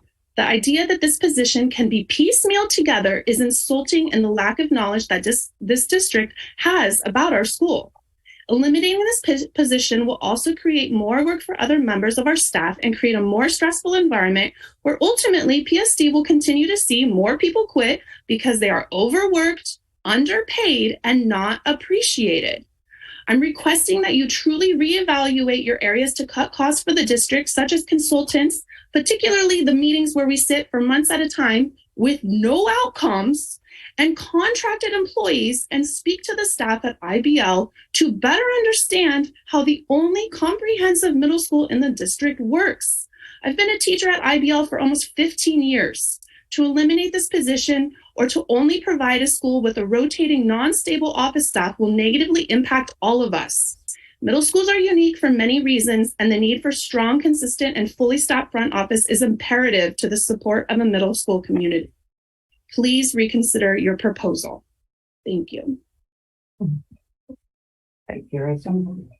Discussion. Okay. Are there any questions regarding the resolution or comments? Yeah, I have a few questions. When was the attendance specialist job created? The job, I can't say when it was created. The job description is listed as 2003. So I expect that it was around that time. So Barbara's held the same description. She's been the specialist, the attendance specialist the entire time. For 20 years. Yeah. 20. And what is the job she's performing now? She is the attendance specialist. I mean, but I understand the title, but what are the job functions that she's doing now? Because as I understand it, it was different 20 years ago. Correct. So a couple things is that IBL once had 700 some students, and back in probably prior to 2003, but close to the 2000s, attendance was taken period by period where you would go and get the hard copies of that. Mm-hmm. And now the attendance is automated. There is checking up that happens between periods. So when someone doesn't show up or they're looking for someone, that calling happens. If a student is absent, there are phone calls home that get made. Mm-hmm. So there's the attendance specialist job description, right? That has not been updated. There are a number of tasks that as we reviewed them, some of those items were on other job descriptions. And so, and the attendance, the current 2003 job description for the attendance specialist is very similar to the school office assistant. There's a lot of overlap, and at all of the other schools, those functions get taken care of by the school office assistants. And does IBL have a school office assistant? They do. So I'm trying to understand. I feel like the position is more than just because my daughter went to IBL. I know Ms. Melton. I do. I'm struggling to understand what job she's performing because I don't feel like it's just an attendance specialist. So I'm trying to understand her full job functions, like all of the things that she's doing. Because one thing I don't like to do is lose wisdom. Somebody's been there for 20 something years. She's doing something that supports the school. What is the loss that would occur if she's to be removed from that position? Or is there a solution of eliminating the attendance specialist title and shifting it into something else? So I think one of the things, anytime you do reductions, is that it's the elimination of the position. We recognize that a human being is in that position, but our discussion is really about the elimination of the position. As I said before, all of those functions, now granted that it is the only comprehensive middle school, but the functions that are in the school assistant job description meet that for all of the other schools' needs. And this is a position that is unique to IBL. And I believe that it came at a time that there were many, many more students. And just as we looked at kind of by having people leave last year and not filling those certificated positions, they were overstaffed in terms of the number of certificated staff that they have. And, you know, my belief is that there's more staffing in that office than is required of a 450 student school. And so that's where we're looking at that position being filled by a school office assistant. So I have a question. So IBL now has 450 probably students, which is almost comparable to the elementary.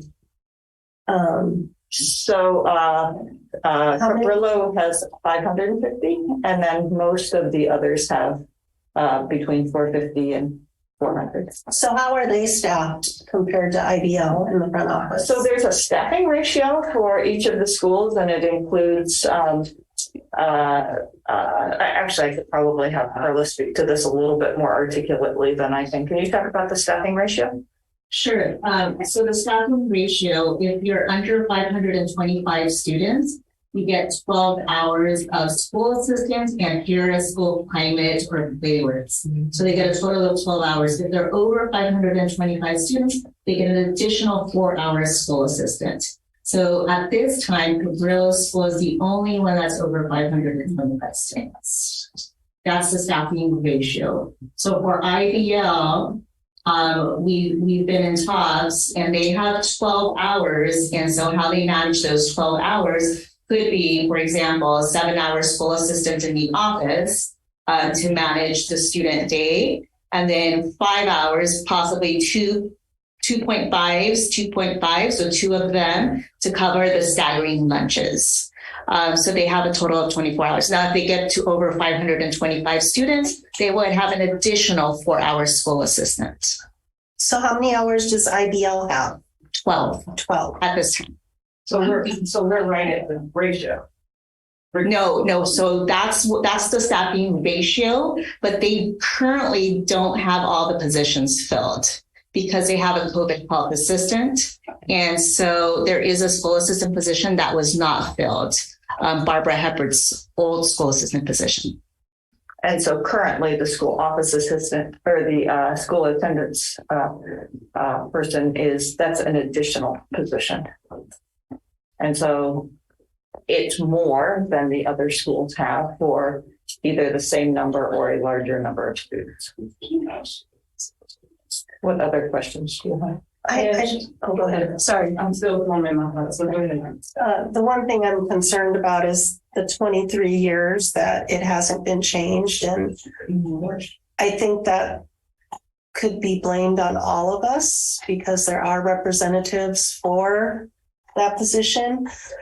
And it kind of makes me uncomfortable that it's been that long because, 23 years ago, we weren't using these at board meetings or probably even in the front office as much. And so I'm just still rolling that over that I'm concerned about that. And I don't know if I can ask this, but how far are we from retirement? But that's not a question we would ask or pertain in any of these. Oh, that's fine. I'm also not comfortable.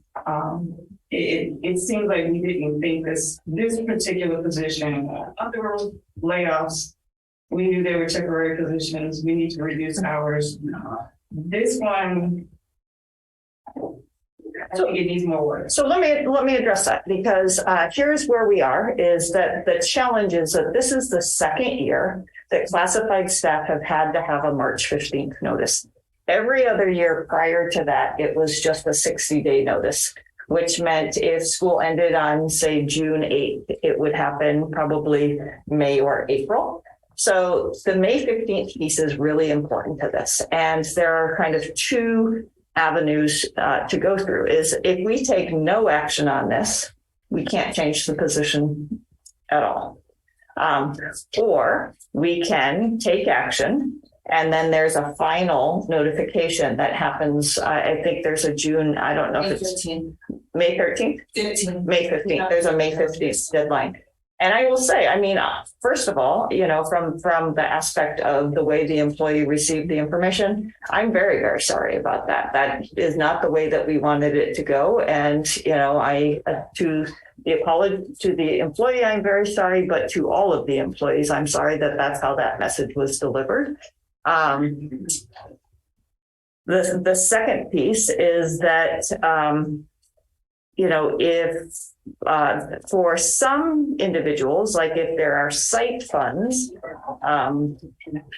in order to have flexibility to use those funds or change them, sometimes you do have to make a reduction in one employee's hours so that you can get something else.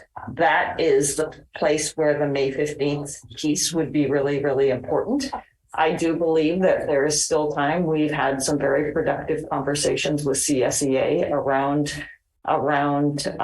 this reduction, and those are still ongoing. So I believe that there is still room for working that out. We did not discuss with the school office staff nor the teachers or others. There just simply was not time to do that. Is that we had to make sure that we had the conversation with the employee, that we had worked with CSEA, and we, as Nicole Sayer said, worked with them very, very closely.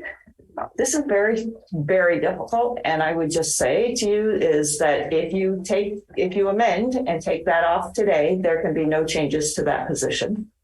There are other options that happen in terms of you know, employees do have bumping rights and can assume other positions. So it's not necessarily about is that expertise leaving or is that changing. So, you know, as a board, the four of you have a decision today to make whether we go with these reductions or whether you amend the reductions and choose to take positions off of that.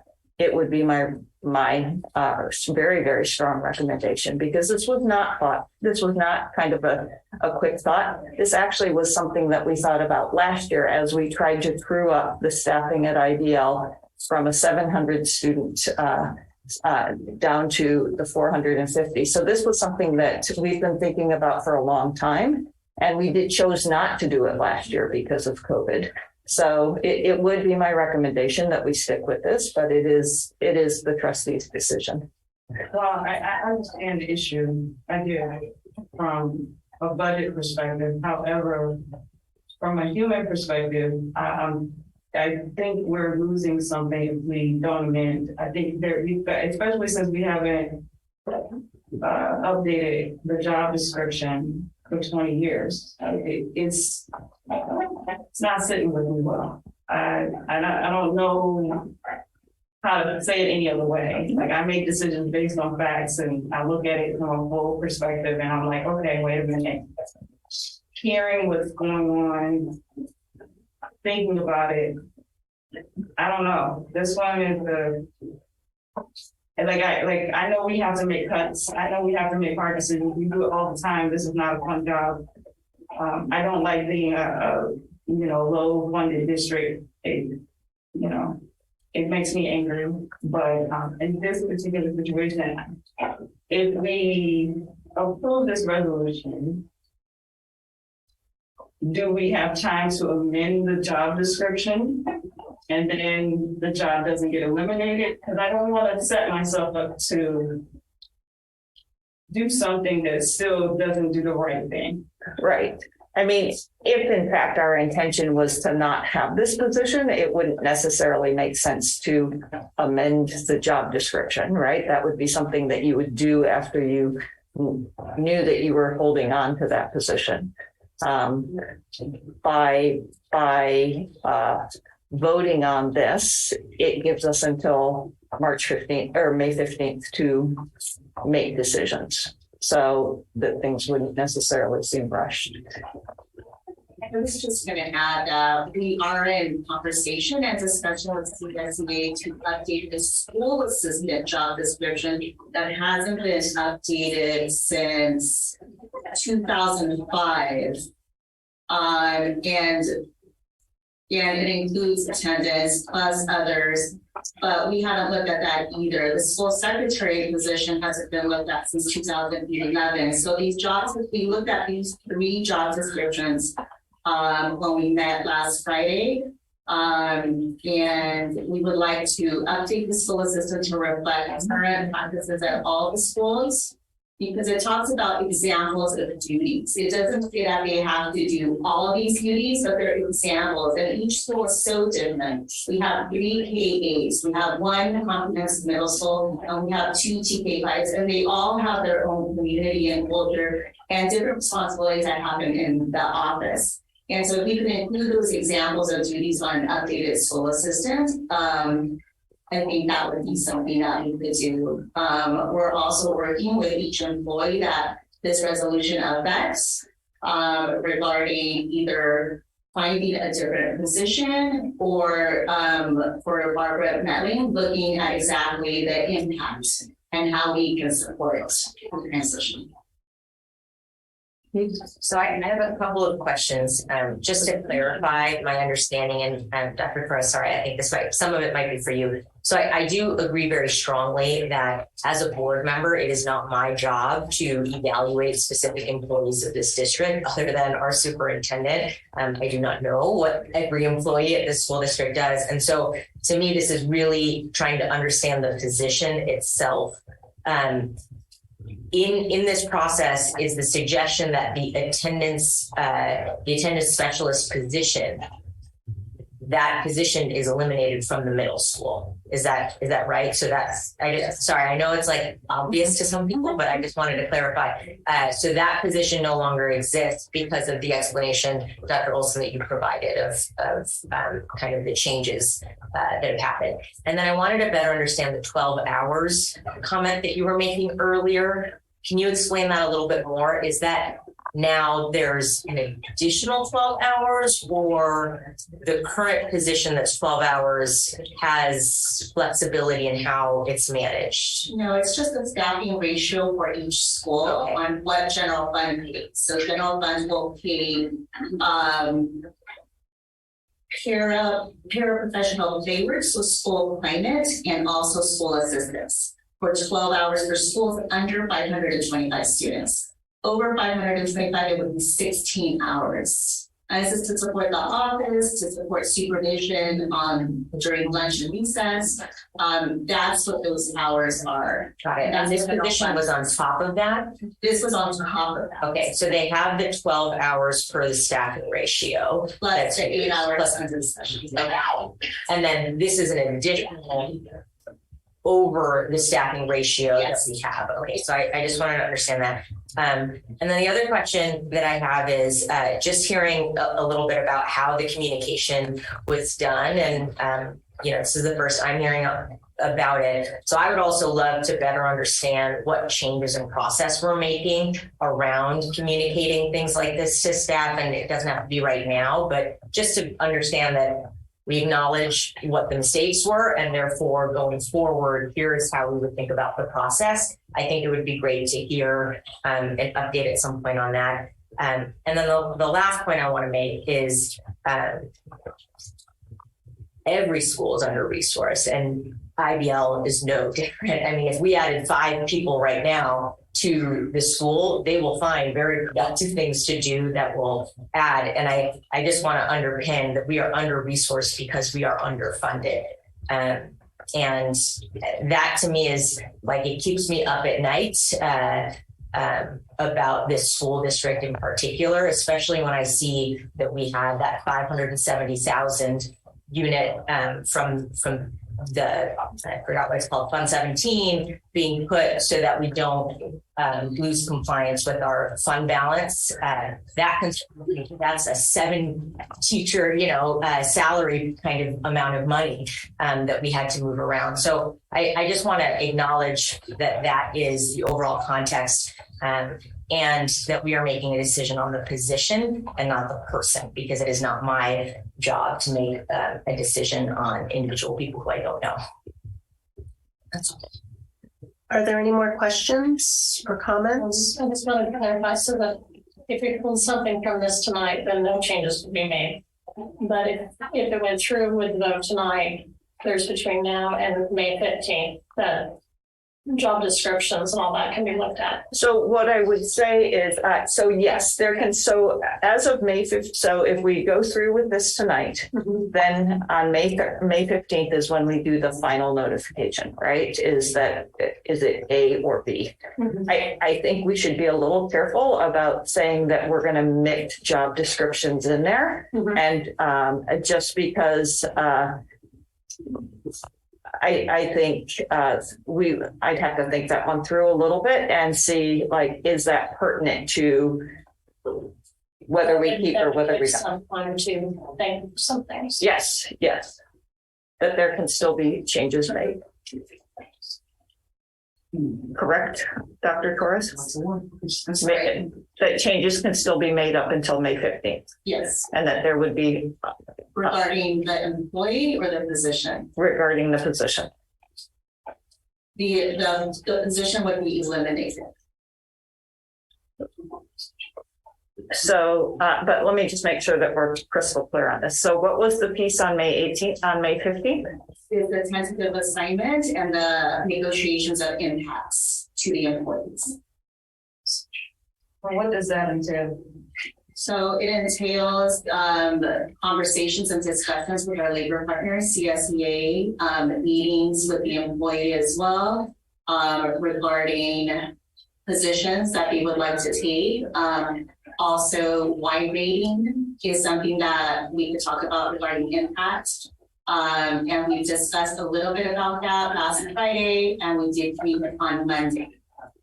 So we did talk about updating a job description, and with more guidance would be a school assistant job description. And then for the employee, we had conversations about wide ratings, which means matching her current pay.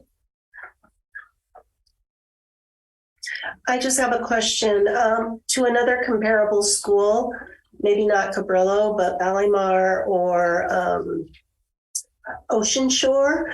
How many do they have staffed in the front office? How many hours? So what I'm hearing is IBL is 20 right now. And so what would Ocean Shores be? Ocean Shore has 12 hours that they use for both office and supervision on the playground. Okay. And then what about Ballymar? 12 hours. Okay. So how did we get to this place? I'm just curious. How did we get to this? Yeah, place? with the hours, the allocating hours and workers and staff.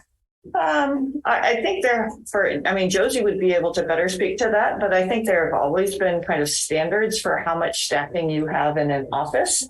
When I first was here, there were a fair amount of people that use site-based funds to have a few more hours in the office.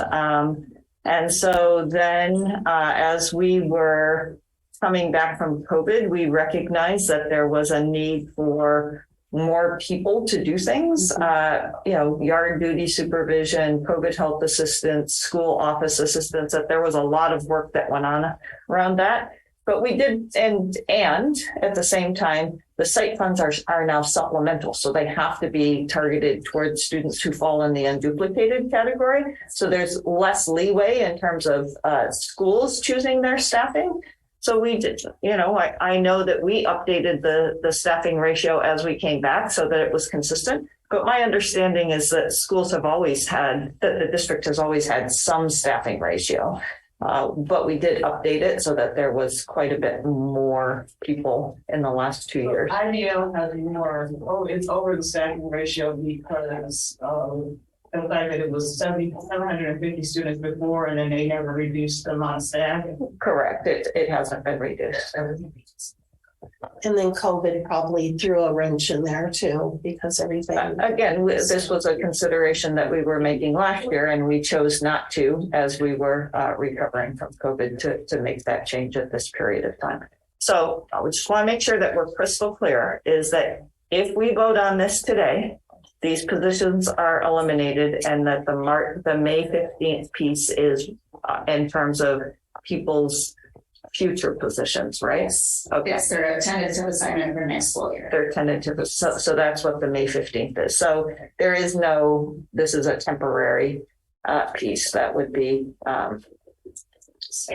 so just recognizing the gravity of this decision. And just understanding at IBL, are there other open positions for the next school year? Yeah, there's a 7-hour school assistant position at IBL that could be assumed if this goes that way. Is that the only position? There's bumping rights, so they can bump a less senior person. There's a 7-hour school assistant at Cabrillo School that could be bumped.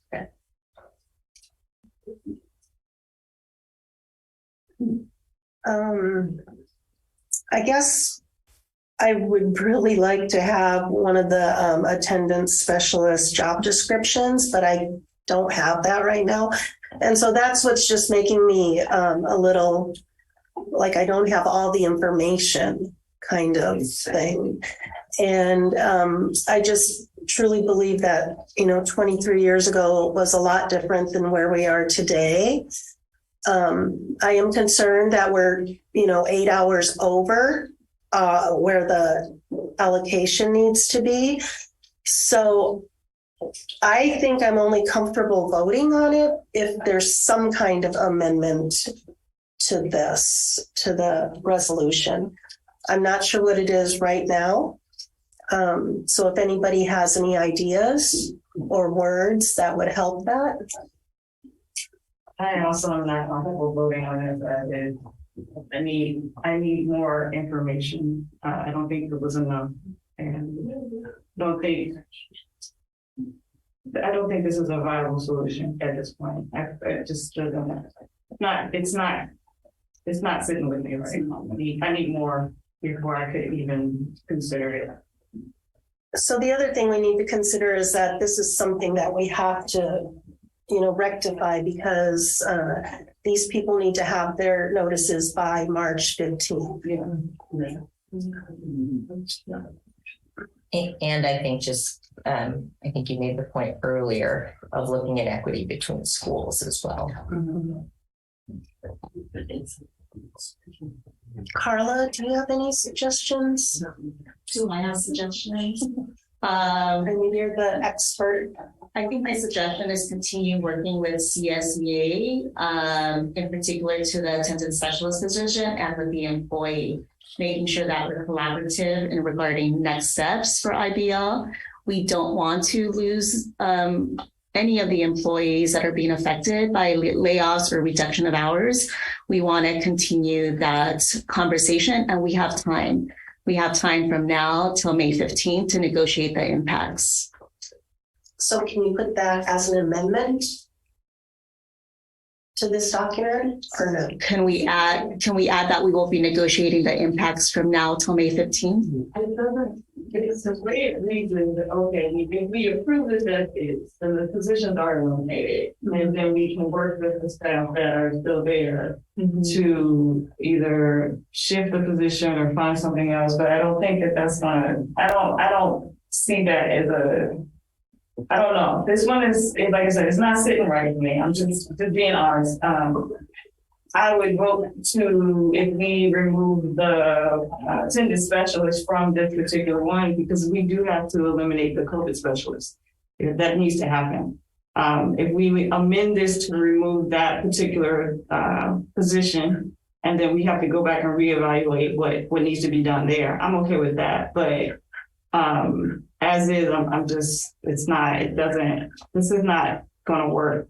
And so just to understand that comment a little bit more, is the implication then we would have to then look at staffing at IBL to right size it overall? Because if the ratio, you know, what I don't want to do is create these inequitable schools where you have some schools have more.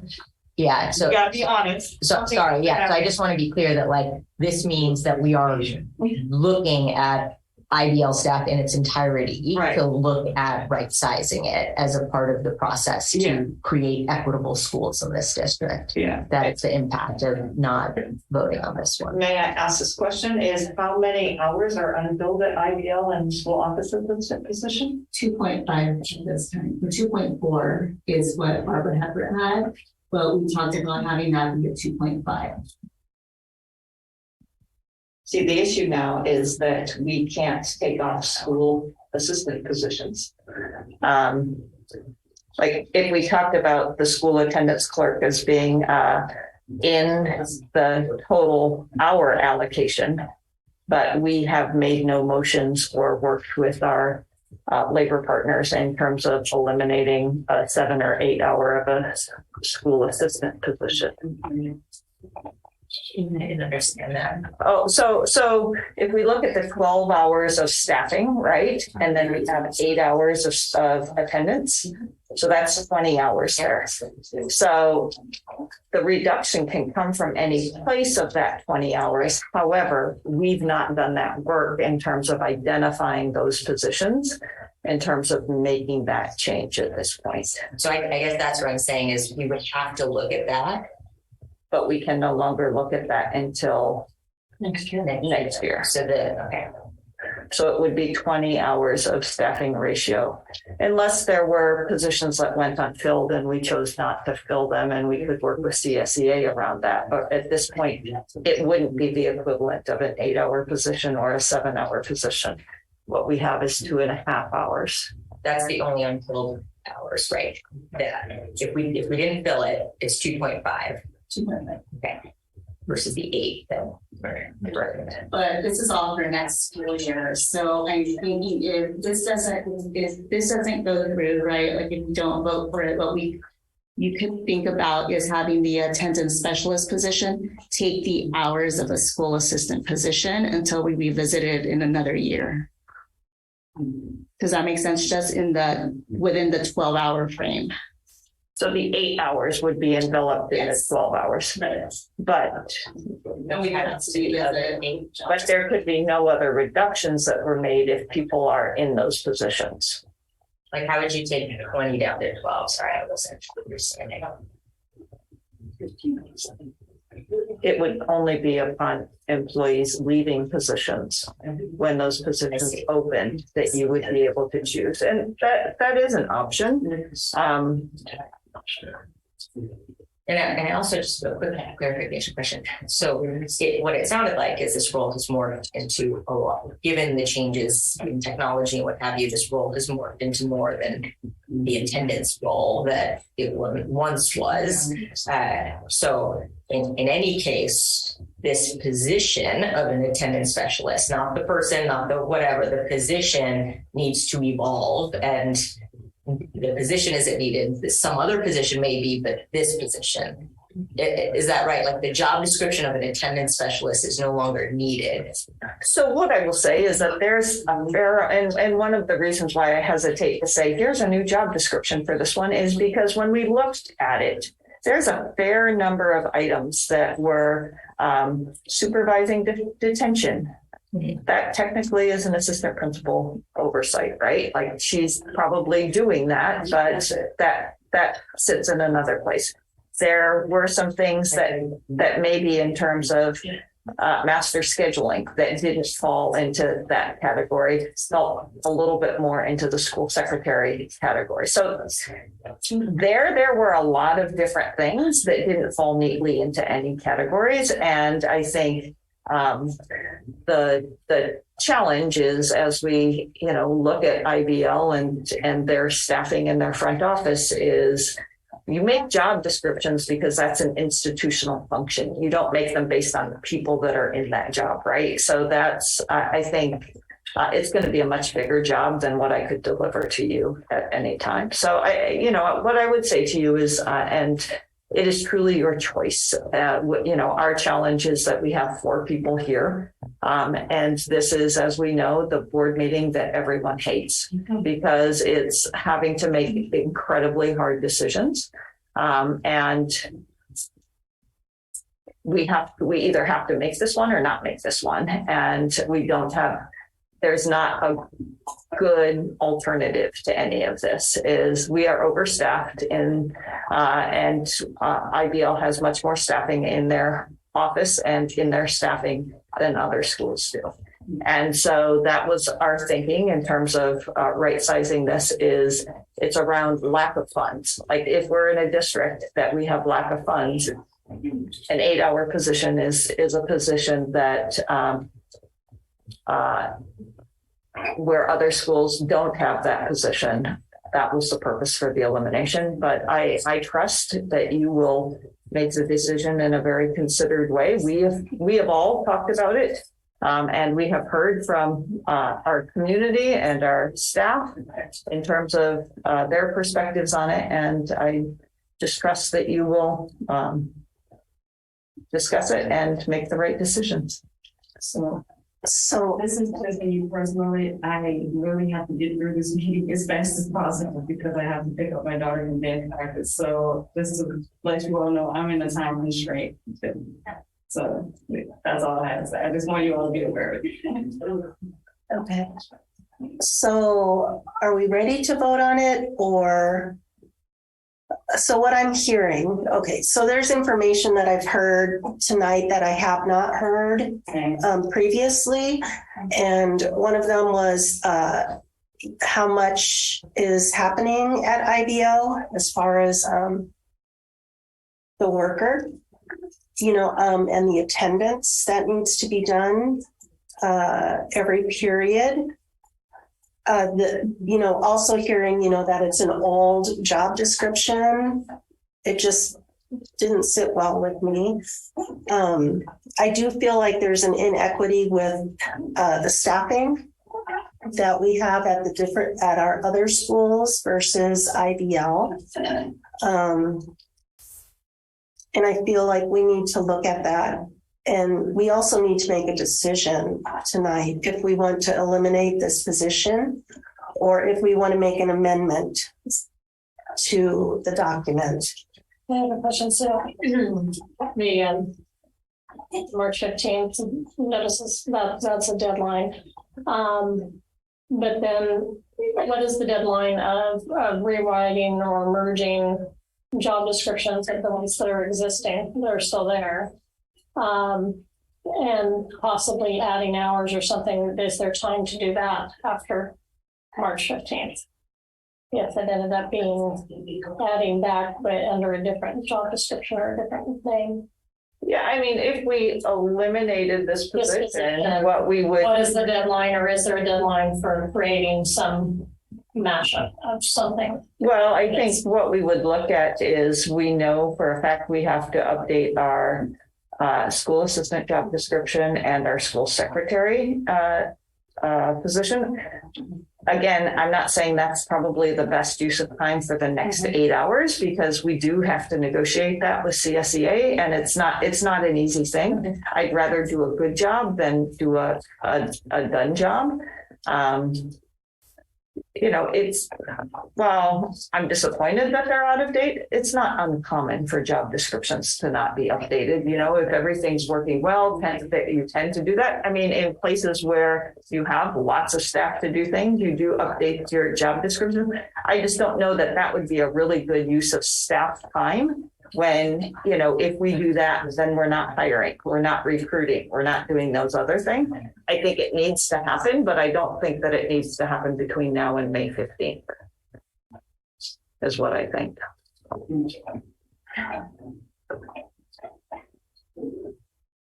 So are we ready for a motion? Have we talked about everything that we want to talk about? I'm the attendance specialist position. I might be okay with eliminating that position only because it's 8 hours and it's going over what everybody else has at the schools. We're a small school district and the funding. However, there's just the things that don't sit well with me, how it was delivered and the job description. And I know that, there's job descriptions that are really old out there, but I think there's a proper way to do things. And, being updated would be something that would be helpful for us, because if we look at this job description and we go, oh, wow, we don't even do that anymore. That's where I'm feeling like, well, we should have changed it so that we could give, the school what they needed through the employee. Absolutely, no doubt. And one of the things that this district may want to consider doing is just like we renewed our policies. You can do that with job descriptions. That's, one way to do it.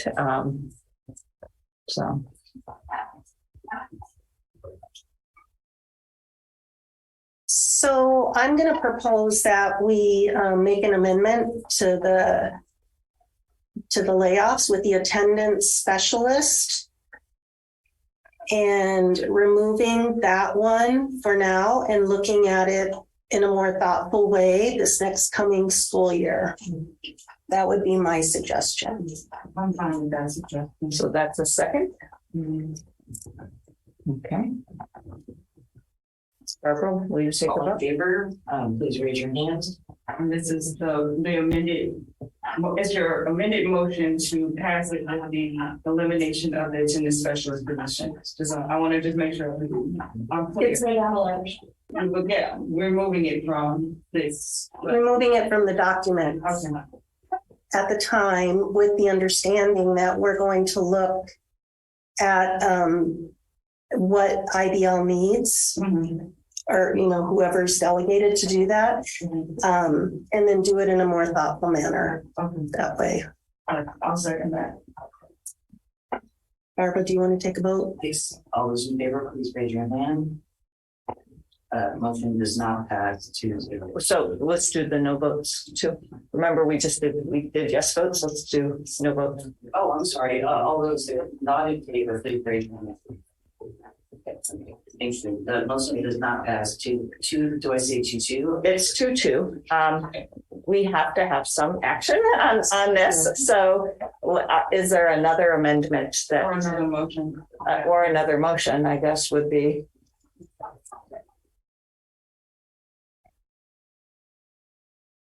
I think it might have to come from the other side. This is not a good time to have 4 people at a board meeting. Yeah, right. Move forward with it, because I really will have to do. But let's finish this one and then we can move forward with 3. It's hard to make a decision to continue in equity for another year, and knowing that there's opportunities to support looking, like as Dr. Torres mentioned, there are other roles, there are other things that are needed at IBL that are existing positions. And just to acknowledge that the attendance specialist position, it definitely needs the title, and the job description is not what that person does today in its entirety, right? That role itself is an antiquated role. And so I think for that reason, I would make a motion to adopt resolution 2023 08A. No, second. All those in favor, please raise your hand. All those not in favor, please raise your hand. All right. Motion is not 2-2. I'm not sure. There must be a way that we can compromise on this somehow. So what would that be? What's that? So with the March 15th deadline. Yeah. You can't continue it. What about reduction in hours? So attendance, reducing some of those hours so that it would be eliminating the position, we have to reduce the hours. it would be a reduction in hours. That is a compromise. Is that a compromise that works for the board? So that we can get this? So would that work for the job? If it's something that's sort of a school day, would it work to have someone there for 4 hours? I know, it's hard, but we gotta do something. Dr. Torres, can you re-explain the 2.5 hours again? Yeah, I was gonna suggest, I think it'd be a good idea to sit down with IPL administration to go over the hours and the positions that are at the school site right now. This year we had 2 interim principals, and I'm looking at the staffing right now. And it looks like what I'm looking at is there's a 2.4 hour position that's open. That was Barbara Heppert's. There's another position that is open that was not filled. I believe Kathleen McKay left. And Laura Howell, I believe, is there for 2 hours. So there's 2 positions that are unfilled at this time. RTF's What was the total hours? 2.42, and then there was a third. 2.4. And then there's Laura Howell is there for 2.5. And then Kathleen McKay left, and she had a 2-hour position. So there are 4.5 hours. So they have 2, 4, 5, 6, 7. So 8, 9, 10, 11, 12. They have a 5-hour school assistant position that has not been requested to fill. And I did have a conversation earlier this year to have it be posted, but it was not. It was stated it was not needed, but I'm thinking it probably was not needed because they have an attendance specialist and a COVID health assistant that's 6 hours. So I'm thinking that's why there was they declined to post that position. They declined to do a request to fill, if that makes sense. The job was being done by because the job was being done by our current attendance specialist and the COVID health assistant. So that's an 8-hour position and a 6-hour position. Okay. And we have our full-time school secretary. What is it? 5-hour position or a 6-hour position? Sorry, I'm getting a little. Which ones? The school assistant. The one that was not posted. The one that was not posted is a 5-hour, but there's also a 2-hour position that was not posted. Okay. And then there's a 2.4 hour that is open. That was Barbara Heppert's position. So there are needed roles. Yes. With job descriptions that are accurate and relevant to today. Yes. That can be taken. Yes. Okay. Yes. And that would be a part of the discussion that you would have between now and May 15th. Yeah, so there's several hours that can be filled by either school assistants or parallel school claimants. So those are open, and I'm thinking they weren't requested to fill because we have an 8-hour attendance specialist and a 6-hour COVID health assistant that also works in the office. And so are there options to merge, let's say, the 5-hour school assistant with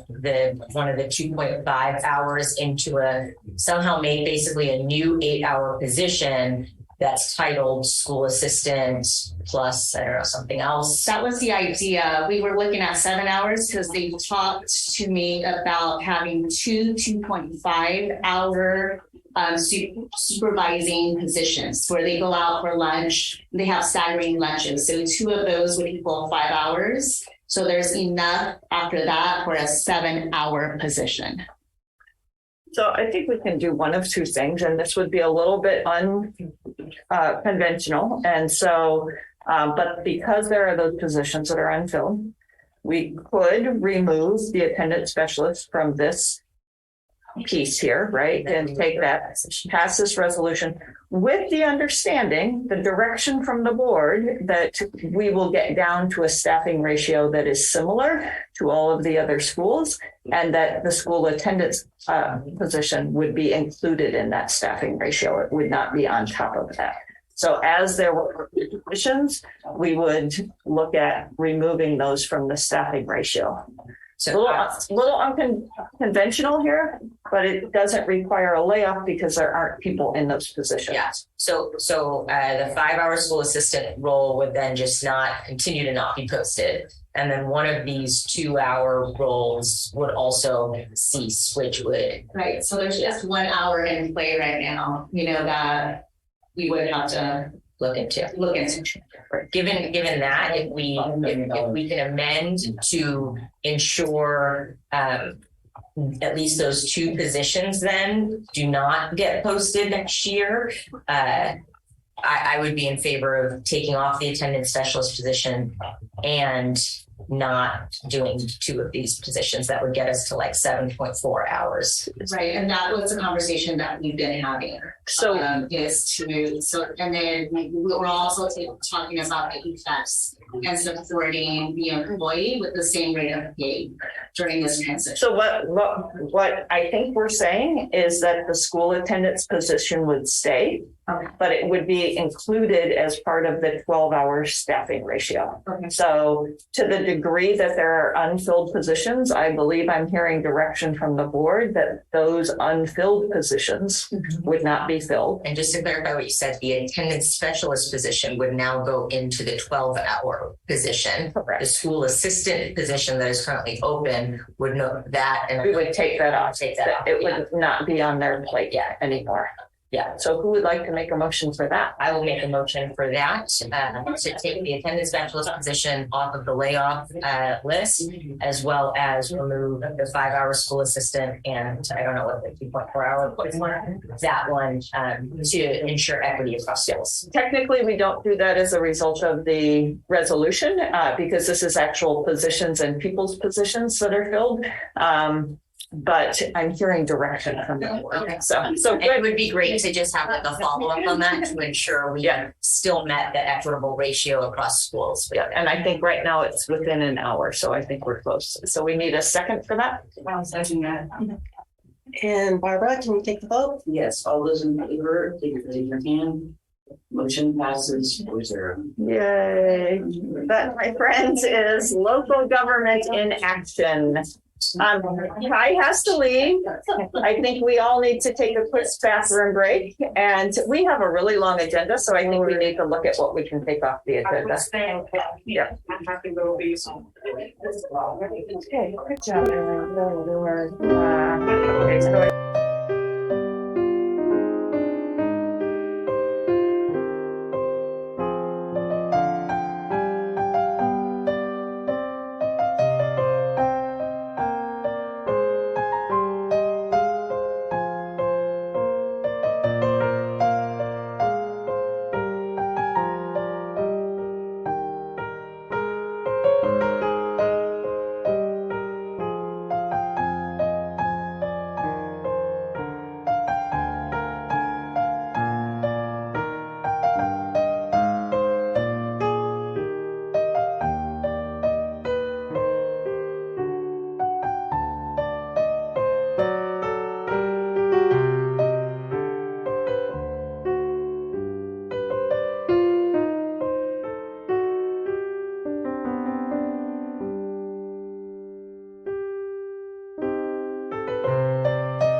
need to discuss the agenda just a bit because there are some action items on here that we need votes for.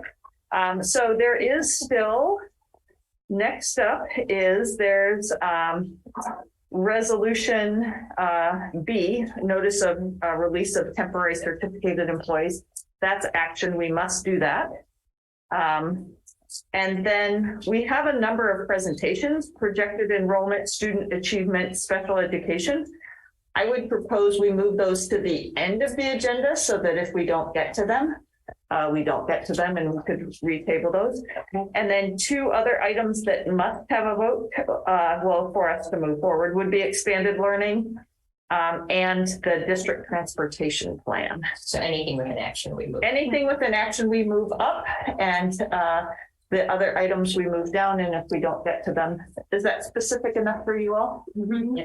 Okay. So, but number E, was that removed? That was removed at the beginning, right? That was, but Because there's it's- one right before that. Oh, okay.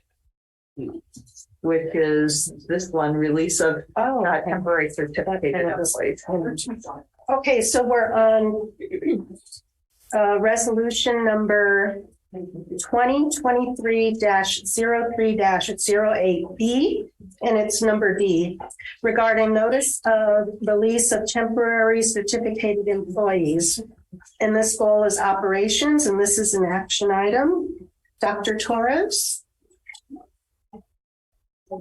Good evening, Board of Trustees and Dr. Olson. It is recommended that the Board of Trustees adopt Resolution 2023-03-08B to give notice of release of temporary certificated employees as indicated in the resolution. Education Code 44954B provides that a governing board of a school district may notify temporary certificated employees of the decision to release the employee of such a position for the succeeding school year. It is necessary to give a notice of release to the indicated temporary certificated employees at this time. If circumstances change before the following school year, the Pacifica School District may rehire released temporary certificated employees. The Pacifica School District is in appreciation of the efforts and commitment each of our indicated temporary certificated employees have given to our students and community. And on the resolutions are the names of our temporary employees. Okay, are there any questions regarding this resolution? No. Do I have a motion to adopt resolution number 2023-03-08B regarding notice of release of temporary certificated employees? I'll move to approve resolution number 2023-03-08-B. I will second. Okay, Barbara, can you take the vote, please? Please raise your hand. Motion passes 3-0. Just as a point of technicality, I think we need to have make a motion and a vote to amend the agenda. Just to That's a small order. okay, so I'll state out loud what I think we're going to do is that with the exception of the board bylaws, because that can be moved forward to another meeting, we will take in the next order expanded learning opportunities programs and the approval of the district transportation plan. We'll take those two things next. And then we would go to the LCAP update third. And then if we have time left, we would do F, G, and H. So projected enrollment, student achievement, and special education. Okay, does that sound okay? Mm-hmm. Okay. A motion to make a motion to move the action items. Perfect. Second? A second? All in favor? No, I'm doing your job. Okay. Mr. Tom Stafford. Can't go wrong. There we go. So we have a great opportunity to talk to you about our expanded learning opportunities. And as you know, this is a very, very big task, and we are happy to have our administrator of special projects, Tom Stafford, with us. Mr. Stafford. So there is a slideshow that goes with this, and he's getting it from her. But that being said, I can get you started. So expanded learning opportunities program will be referred to as ELOP, most of this presentation. And what that's not mine. That's Josie's presentation. You can speak to it if you want to. Sorry. I'm gonna.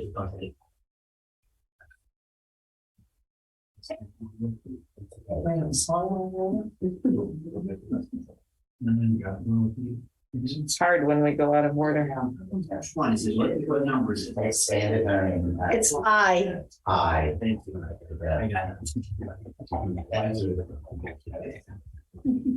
All right, there we go. Oops, that's a proposal. Now we want the presentation. You got that. Let me just tell you this. No, let me begin by just telling you a little bit about what expanded learning opportunities are. And that's it. Yes.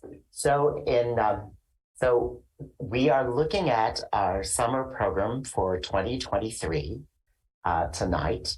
And that is the area that we are going to be asking the board to approve as we enter into a contract with an organization that is going to be working with us to make sure that expanded learning opportunity is exactly what the law states it should be. So the next slide, please.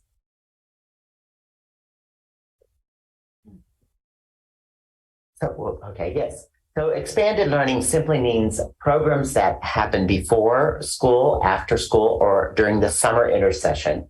And they're programs that focus on developing the academic, social, emotional, and physical needs and interests of students through hands-on, engaging learning experiences. Now, what does that really mean? Well, it can be any number of things that kids are interested in doing outside of the school day that expands their day to 9 hours a day.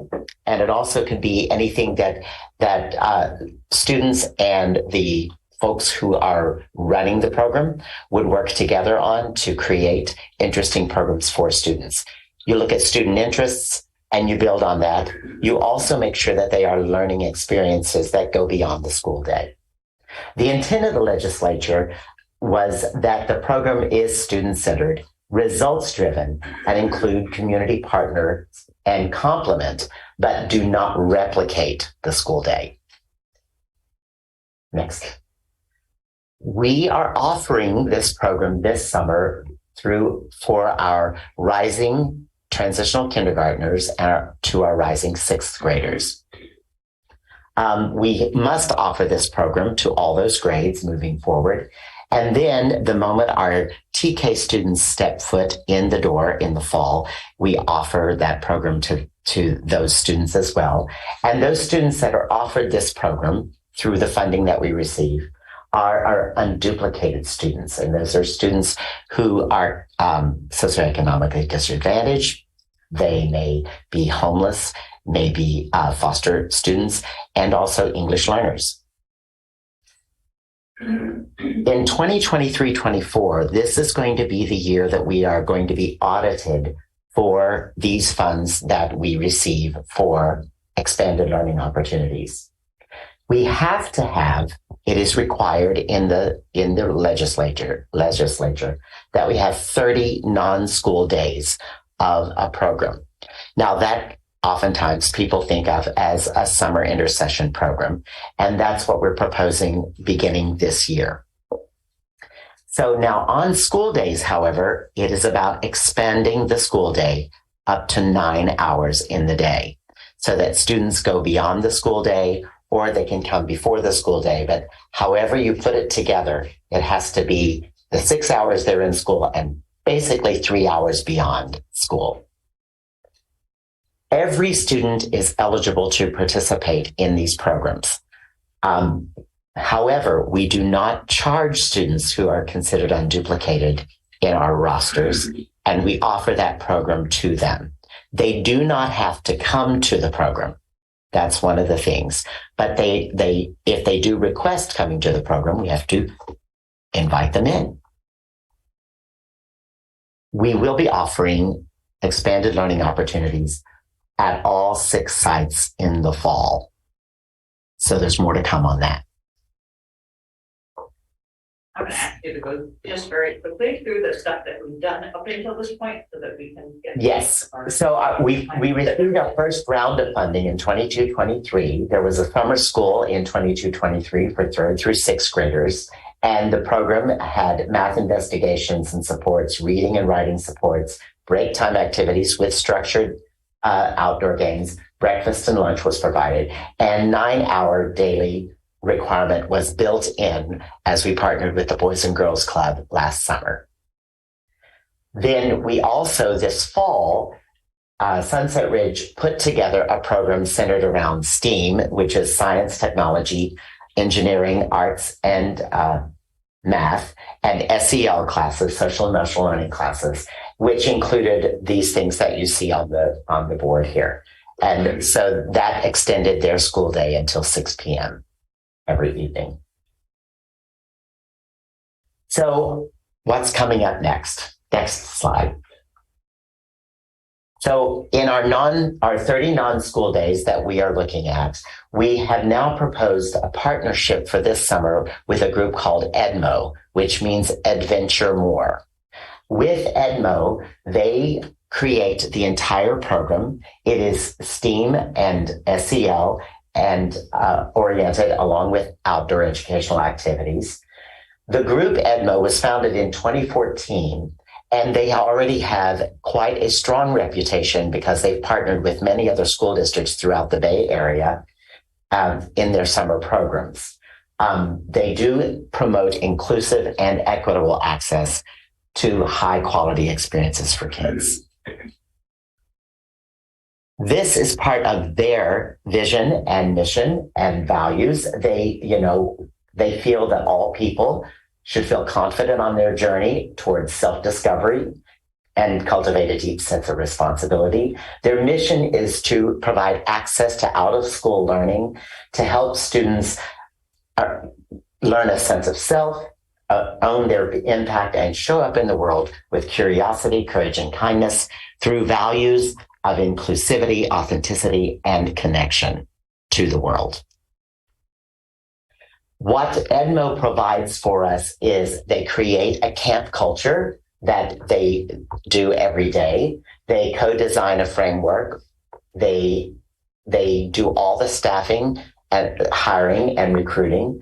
They do all of their own staff training once they hire those folks. They do a STEAM and SEL curriculum. They do all the supply ordering and delivery for their programs. They do student recruitment support. They take attendance daily for us. They have site coordination with district support, but they have the actual person in charge there on site with the kids. And they do customer service, like for parent concerns or anything like that as well. And they create their own registration system in cooperation with me. They are following the staff ratios that the expanded learning opportunities require, which is 10-1 for TKs and kinders and 20-1 for the other grades, 1st through 6th grade. They do equitable staff wages. They have in-house designed curriculum. They do their own training and professional development. They have a network of support staff and continuous quality assessment and improvement, and they follow their data to improve their programs. So moving forward in the agreement, the total cost for 350 students to attend the camp would be $495,728. For 6 weeks. For 6 weeks. It's a 6-week camp. The district would fund 300 students with our ELOP funding, our unduplicated population, at $445,221. However, we would be inviting some paying students, and that would be contributed back to us at we're estimating about $63,993. So the potential total cost to the district with this mixed funding model would be $381,228. So there will be 3 2-week sessions. So we are not asking parents you got to sign up for 6 weeks and come the entire time. They can come at any one of those 3 sessions, the June 20th through June 30th session, the July 3rd through July 14th session, July 17th through July 28th session. So they're all 2-week camps. The camp times will be from 8 a.m. to 5 p.m. every day. It'll be at Ingrid B. Lacey Middle School. And like I said, it's the rising kinders through the rising 6th graders. So the 300 students, if they choose to attend all 6 weeks, every week is a different theme. So the students won't get bored with going to the same camp over and over and over again. They will use different themes for all 6 weeks. The only caveat is that they are asking the students to commit to at least a 2-week camp in their acceptance. And then we're looking at 350 students that may, or 50 students that may attend at about 350 weekly. And then there is also $175 a week scale for qualifying families that may or may not be on our list of unduplicated students, but have other economic needs. So there's a 2-pronged approach to making it happen. The first thing is the district, which will be me, I will send invitations to all qualifying unduplicated families.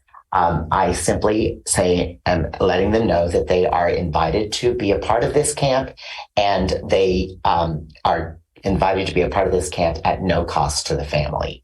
Then I give them options of which 2-week session would you like to attend, and they're all in the same form, so they can say yes or no to any or all or none if they choose. So the remaining openings then will be available at a later date at the regular fee. And that's when also EDMO will work with families in looking at that lower fee if necessary for some families. Next slide. So an interested family, they'll hear from me, they'll fill out the Google form. I am sending that email if this gets approved tonight. I'm going to be sending that email as soon as this meeting is over because I've already prepared it. I've prepared it in 5 languages so that different families can access what they need to know about the camp. Then once I receive the submissions, after the 14th, I will be sending the information to EDMO where they reach out to families for their actual registration of the camp, because there's more to registering than just saying, oh yeah, we want to go. And so then we're looking at our next steps. So these are the numbers of students that we actually have who are unduplicated in the district. We have 531 students that are unduplicated. It would be a wonderful problem to have if they all signed up for camp, but we have a feeling they won't because families do different things during the summer. But we do want to offer this to all of those students. So we just wanted to give you an idea of how many students we are looking at there. So moving forward with the fall, we are looking at expanding our school days to a 9-hour day. We are offering it to all unduplicated students. But those sessions also in the 9-hour day, we're also going to offer to students if there's a fee-based situation that they could pay and come to that program as well, because we're hoping that we create programs that kids are interested in signing up for and being there, because in all honesty, our ELOP funding is low. And so in order to sustain, we will have to have a model of both paying and non-paying students in these programs.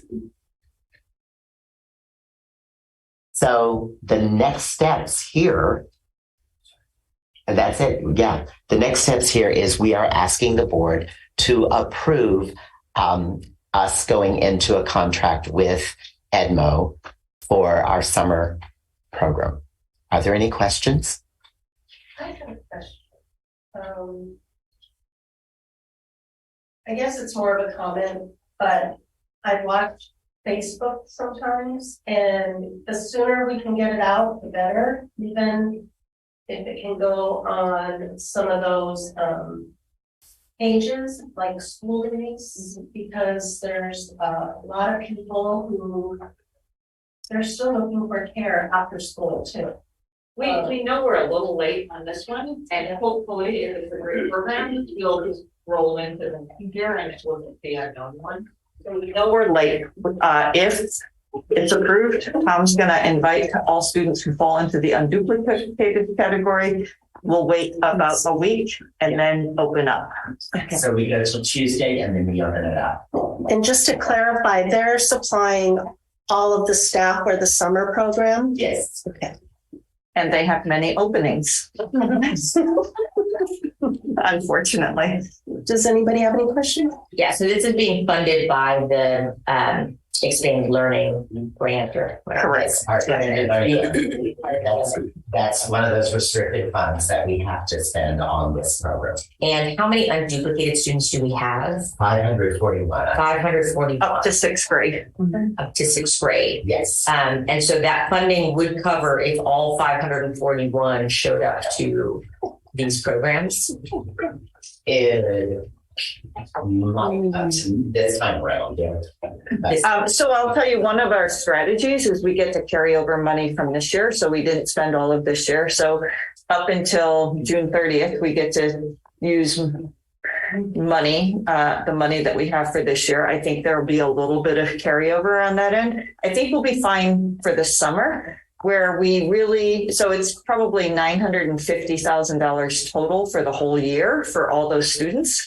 And if you think about it, so this is going to end up being, you could do the math better than I could in terms of per student, but the summer class is a lot, but it's also delivering it at all 6 school sites during the school year. Like that's where we're going to have that mixed funding model where ELOP can probably cover some of the infrastructure, like here's the program, we're going to have a director at the program, but having some paying customers would probably also offset some of those costs.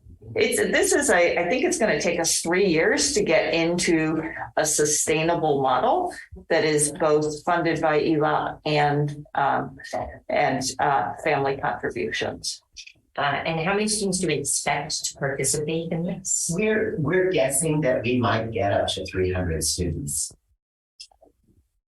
If we get more than that, then we will seek out another vendor. There's a vendor up at Good Shepherd that we could also use if we need to.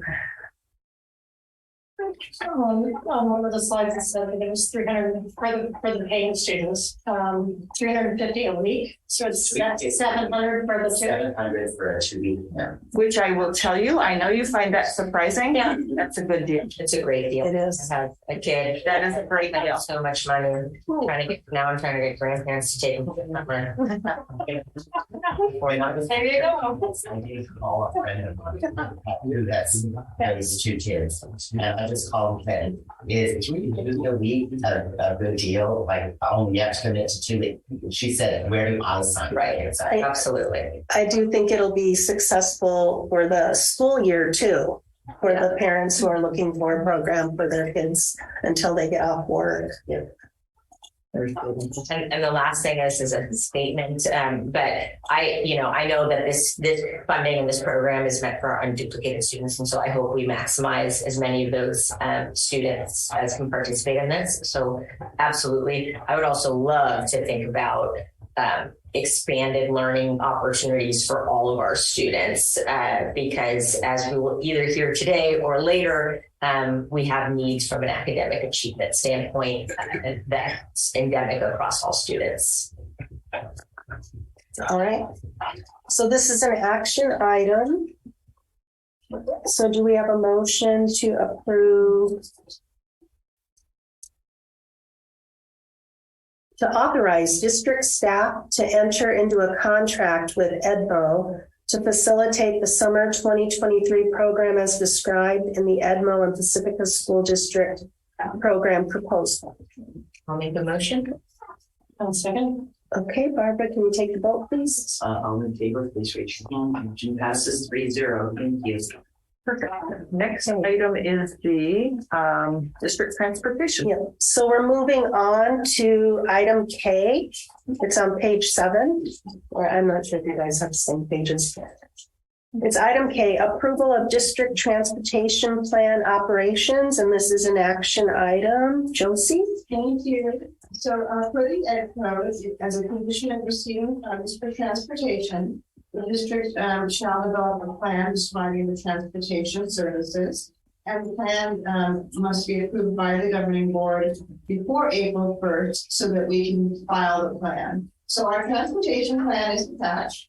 And, of course, the Board of Trustees desires to provide for the safe and efficient transportation of students to and from school as necessary to ensure students' access to the educational program, promote regular attendance, and reduce tardiness. Our plan does include Samtrans. We have a collaboration for specific school routes with Samtrans. We have transportation services for the homeless, for students with disabilities. We also have the Youth Unlimited program distribution passes that are available to students and their families. The plan is attached for your review, and I'm happy to answer any questions that the board has. I don't really have any questions. Does anybody else have any questions? We're hoping this provides us some reimbursement for some of our current costs. We're not looking to expand in any way. Okay. So do I have a motion to approve the district's transportation plan? And we'll make a motion to approve the district transportation plan. I'll second. And Barbara, can you take a vote, please? It's all in favor, please raise your hand. Motion passes 3-0. Then I think we go back to OPAP. Are we good? OPAP. Oh, yeah. And so just to give a heads up, I think it seems likely that 10:30 seems like a reasonable time to end for 3 very tired people. That was a long meeting, and I wouldn't suggest extending it beyond this. This presentation will take a wee bit of time. The reason being is that we typically do have a whole hour and a half as a work study around the LCAP and the budget. And because of the superintendent transition, we're not doing that this year. So Mr. Lucy will make this as swift as possible, but he wanted me to warn you that he's going to have to go into some detail because he has some required items he has to share with the board. Yeah, thank you for prefacing that, because that was one of the first things I was going to point out, is that there's some compliance pieces here when you were presenting the LCAP to the board in lieu of a work study, and also the idea of it being an update. So the purpose, I actually scripted it out, so I'm going to be reading some stuff here so that I make sure that I touch on the points that I need to touch on. The purpose of this presentation is to provide you an overview of the LCAP process, including engagement of educational partners and an update on progress made on LCAP metrics and actions. Because the LCAP is a 3-year plan, we are presently in the 2nd year of this plan. The process of the LCAP for the 23-24 school year starts by reviewing and monitoring the 22-23 LCAP, and then engaging educational partners, followed by making adjustments to the LCAP based off this input and from the review of data, sharing a draft of the proposed edits and bringing it to the consecutive board meetings of public hearing and approval. So that's the process. So this is a graphic of a representation of the process, and the horrible with colors, but the bluish colors is the consultation part. That's usually the first part. So many of our educational partner engagements in that first part is actually reviewing the existing LCAP and then having input gathered based off that review of the input. And then the second, or the purple and blue ones, or the purple part, is when we actually bring the draft of the 23-24 after those edits are made, and we bring them back to our educational partners, and then we get further input And then the blue is really when we actually bring it home and have it as a public hearing and then an eventual approval in front of the board. This is, again, is the timeline specifically for Pacifica School District. I would just note that, it has those pieces of engaging educational partners twice. And then in May and June, our public hearings on May 31st and our adoption is on June 14th. But also I'd like to point out that we do submit a draft to San Mateo County Office of Ed. They review the entire LCAP for the purposes of compliance, and they we meet with them, and then we make the the compliance adjustments based off their feedback. This is the list of educational partners that we partner with. We go actually above and beyond what the required minimum engaging our educational partners. And part of the way we do that is through the student, staff, and family surveys. We get a lot of input from that for our LCAP. And then we also have the 2 meetings. Usually with the labor partners, there's only a required 1 consultation meeting, but we have the 2 ones. We have them part of both of the educational partners input sessions. Here are LCAP meetings, engagement meetings. I have to say I did add a couple of dates here after it was posted. So there, as you might note, a few added dates. Some of the meetings haven't been set yet because we are working with those educational partners to determine those dates. These are all the meeting dates. These are some of the inputs that we received. This is not encapsulating all of the input we received. We have done a pretty good job, and thank you to Carla in one of the meetings. We've taken very good notes, good minutes from those meetings. So we have all the input. There is going to be a document that's going to accompany the LCAP, which is kind of like a frequently asked questions, but it's going to include all that. Also within the LCAP, there is a section that says what input did you get from your educational partners, and then how is that input impactful. So these are just a few of the ones that kind of floated to the top that seemed to be big pieces. There was questions around the metric for the fit and adding a metric that can accompany that would be like the work orders, how, like a metric that would actually monitor the work orders that were consistent with the fit. There was also behavioral incidences. We have a metric, a suspension metric. But there was an idea of why don't we actually monitor the types of offenses of these incidences, and then maybe make a metric out of that. And then some of the actions have not been implemented yet, and we knew they weren't going to be implemented. They were going to be implemented in the 3rd year of the plan. Those actions have been moved because of circumstances to the 3rd year of the LCAP. So. And then there was a lot of input around more communication to parents on a weekly basis. These are on school site, teacher to families, school sites to families, more information about what's going on in the classroom, what's happening in the classroom, and part of monitoring student progress, that the families are part of that. So those are just a few of the inputs we received up to now. So now I'm going to go through the LCAP goals and metrics. You've had this before. I mean, it was sent before to you. There wasn't any changes made to this since it was posted. So I'm just going to highlight some things that are here. If you noticed on the down where the fit score is, in 22-23, we had 3 sites at good rating, 3 sites at fair rating, and 1 site at poor rating. Part of that piece is because we had a professional company come in and do a very thorough job with the fit.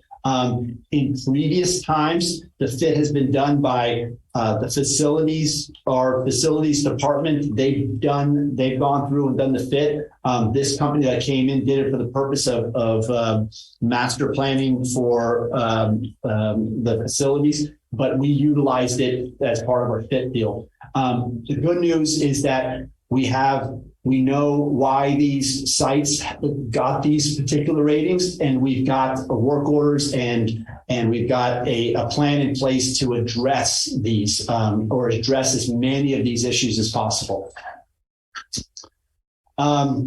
The metric on this one is that that second metric with that lack of access at home, that was, one of the suggestions was to eliminate that as a metric. It's going to stay there as a metric because we know that that we are at a point of being a one-to-one device, and that there is the opportunity for any family to have their student or have their child bring their computer home and utilize it at home. We also have done a pretty good job of monitoring families that do not have wireless access or do not have internet services at home, and provided them hotspots and made sure that that this is not that we don't have any families that at least don't have the opportunity to have technology at home. So that's one of a big success, and that's a metric that probably won't need to be included in the next 3-year cycle. This one here, the adoption of the science curriculum, I just want to point that out, is that the estimated actuals on that is the actual work that the committee has done. So it's the extra time the committee has done in that selection process of doing that and the piloting of the possible adoptions. We will be putting forward to you on the 28th a recommendation for approval of an adoption of a K-5 curriculum. So I just wanted you to note that that cost does not include the actual adoption. The adoption obviously is going to be much more than $21,200 to do that. On this slide, the data systems and platform monitoring, that cost has gone over. The estimated actuals has actually gone over $40,000 that we had put as there's a budget expenditure, and that's because we have a Parent Square that replaced School Messenger, but there was a little overlap between the two, so we were kind of double paying for a while there. That caused that number to be over what we intended it to be. So on for these metrics for goal 2, the SBAC for both ELA and math, those scores, those mid-year 22-23 mid-year updates, those scores are based off static results. The new California dashboard, because there wasn't it was suggested or was told that you can't compare the scores from the 22 SBAC to previous years because of what the pandemic had done, and 1 year where there was no testing at all, and in 1 year where we had less than 65% of our population actually that took the assessment. That those scores are more of a static. So moving forward, we're kind of like doing a refresh start with regards to the SBAC, ELA, and math. But we still, those numbers still indicated how far from standard those student groups are from achieving standard proficiency within that subject areas. But that last metric there has to do with is connected to our iReady, and the metric is our percentage of students that are at risk. And one of the things that is common for not only ELA or for reading for iReady is that the reduction of that number of students at risk from August to January, both in 21 to 20 to 22 and 22 to 23 is very similar. If you can notice, there's 27% to 19%, and then 27% to 20%, and the desired outcome is 15%. And the same thing with math. It's 25 to 17 and 26 to 16, so very similar. But we're much closer to our desired outcome, or we are closer to our desired outcome for 15% with regards to math on our iReady. A big plus, and wanted to point this out, is that the only indicator on the dashboard that you can actually do a comparison is the English learner progress indicator. And that percentage there is the percentage of students that actually made a growth on their language proficiency, and English learners that made a growth of one level, at least one level on the language proficiency. And in 2019, we had 35.3% of our English learners that made growth. And in 22, we had 46%. So we moved from a low progress level to a medium progress level. So that's one of our highlights of the on the dashboard. And then the other one I want to point out was, again, with the CAST, the 5th through 8th, even though I listed the CAST scores of 42% in 18 and 19, standard met, and 40% at standard or exceeds. And then in 21, 22, we had 35% that met or exceeded, and 43% that met and exceeded in 8th grade. We really shouldn't be comparing the two, but I just wanted to be comparing the two, but I compared the two. And so on this particular side, the teacher collaboration time, that kind of stands out there, where we had budgeted 50,000, we have used none. 0 for that. That was the purpose of that 50,000, was we were going to, at that point, we were thinking of providing substitutes for teachers to collaborate, to have extra time to collaborate. We just had a shortage of substitutes, and we never got to that. And then when we had the substitutes, we were using them for iReady. We were using them for other reasons other than collaboration time. I think that's it. I think maybe some of the iReady team time might count as collaboration. I don't know. It does. It's within another action, so I didn't include it as I didn't double dip in the costs. But yeah, there was a lot of collaboration with regards to looking at data and then actually doing next steps about interventions and pieces like that. So there was a lot of collaboration there. With this one, the instructional technology, professional development, we had 10,000 put into that. We had this grandiose idea that we would provide, instructional technology, professional development to whoever would want that from a professional, from an outside professional. Really, Christy did a lot of that on her own. Meaning either she directed them to webinars or online trainings that were free, or she actually met with groups of students, groups of teachers, and provided that professional development there. So there wasn't any cost to that.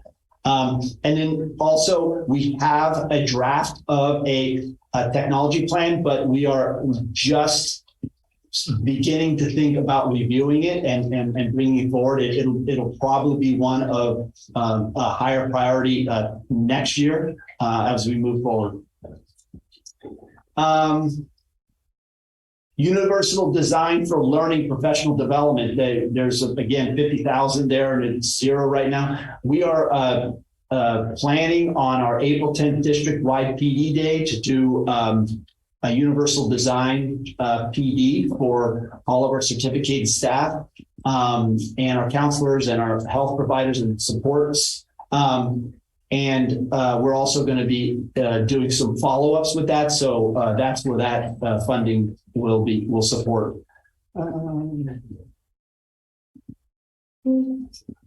On this slide, I wanted to point out, the phonics program. We're thinking of 13,000, but it's going to be more than 13,000. So we are going to be doing some creative talking or thinking about where we're going to get the funding to have the phonics program. We're very excited about it. It looks like we're real close to deciding on it, but that's why that number is a lot higher than it should be. And then that last one, the site supplemental support for unduplicated students, 4,084.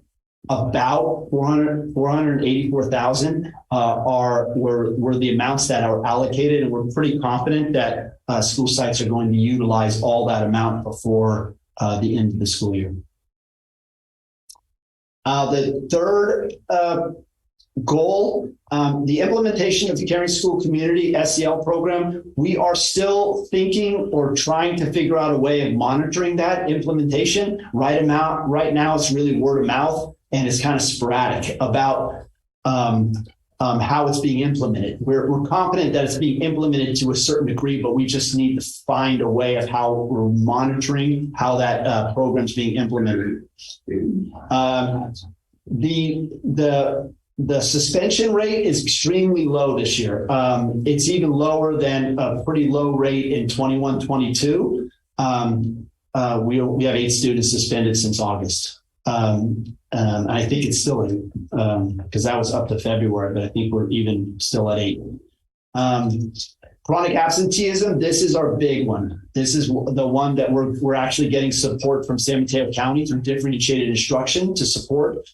This is not only in 21-22 where our rates were high across the board with all of our groups, but in 22-23 up to January, we are high. We are still high. So it is definitely, and as we were pointing out earlier, the attendance rate is kind of indicative of the chronic absentee rate, even though they're 2 separate things. But we, at the point of posting this, we were at 93.4% attendance rate, which is much lower. We're usually up at 96, 97%. Than that. So parent surveys, we're actually going to get some more up-to-date, accurate parent and student surveys. We're going to get some more accurate. We're going to be surveying the students in the spring, probably late April. That's when we're going to be surveying the parents and the students. So we'll get a little more accurate data there. I did include the September survey, which was our beginning of the year survey, and they'll be taking that survey again in April. As far as actions, we the one I want to point out here is the informing families of student progress. I believe we've been doing a better job at that. That $10,000. It was actually what we were going to put aside for to open Parent View, but a number of things occurred in between that paused that. But we're still looking to see if we can, as far as monitoring student progress, our parents being able to monitor child progress, of having some sort of system where they can actually view their progress. The parent engagement involvement, we did budget $30,000, but that was the consultant's contract that ended in June 22, and plans were implemented. Plans from that were implemented in 21-22, but also carried over to 22-23.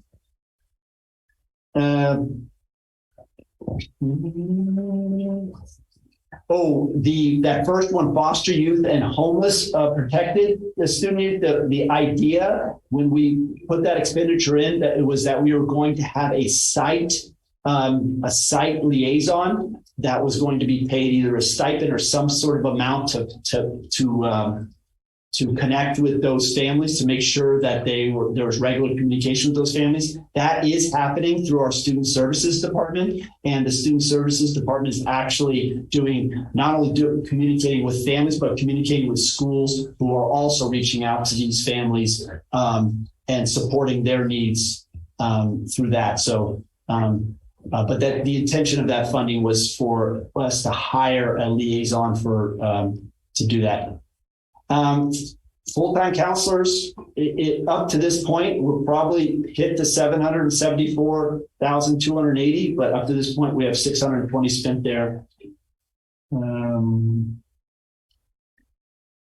Implicit bias training, there is a implicit and cultural relevant professional development. There is a book club that has started, so there will be funding for extra time for those book clubs. Starts next week, and we have we have 30 people signed up, so about 500 people. Yeah, so even though that's that amount, that there'll be more money spent off of that budgeted expenditure.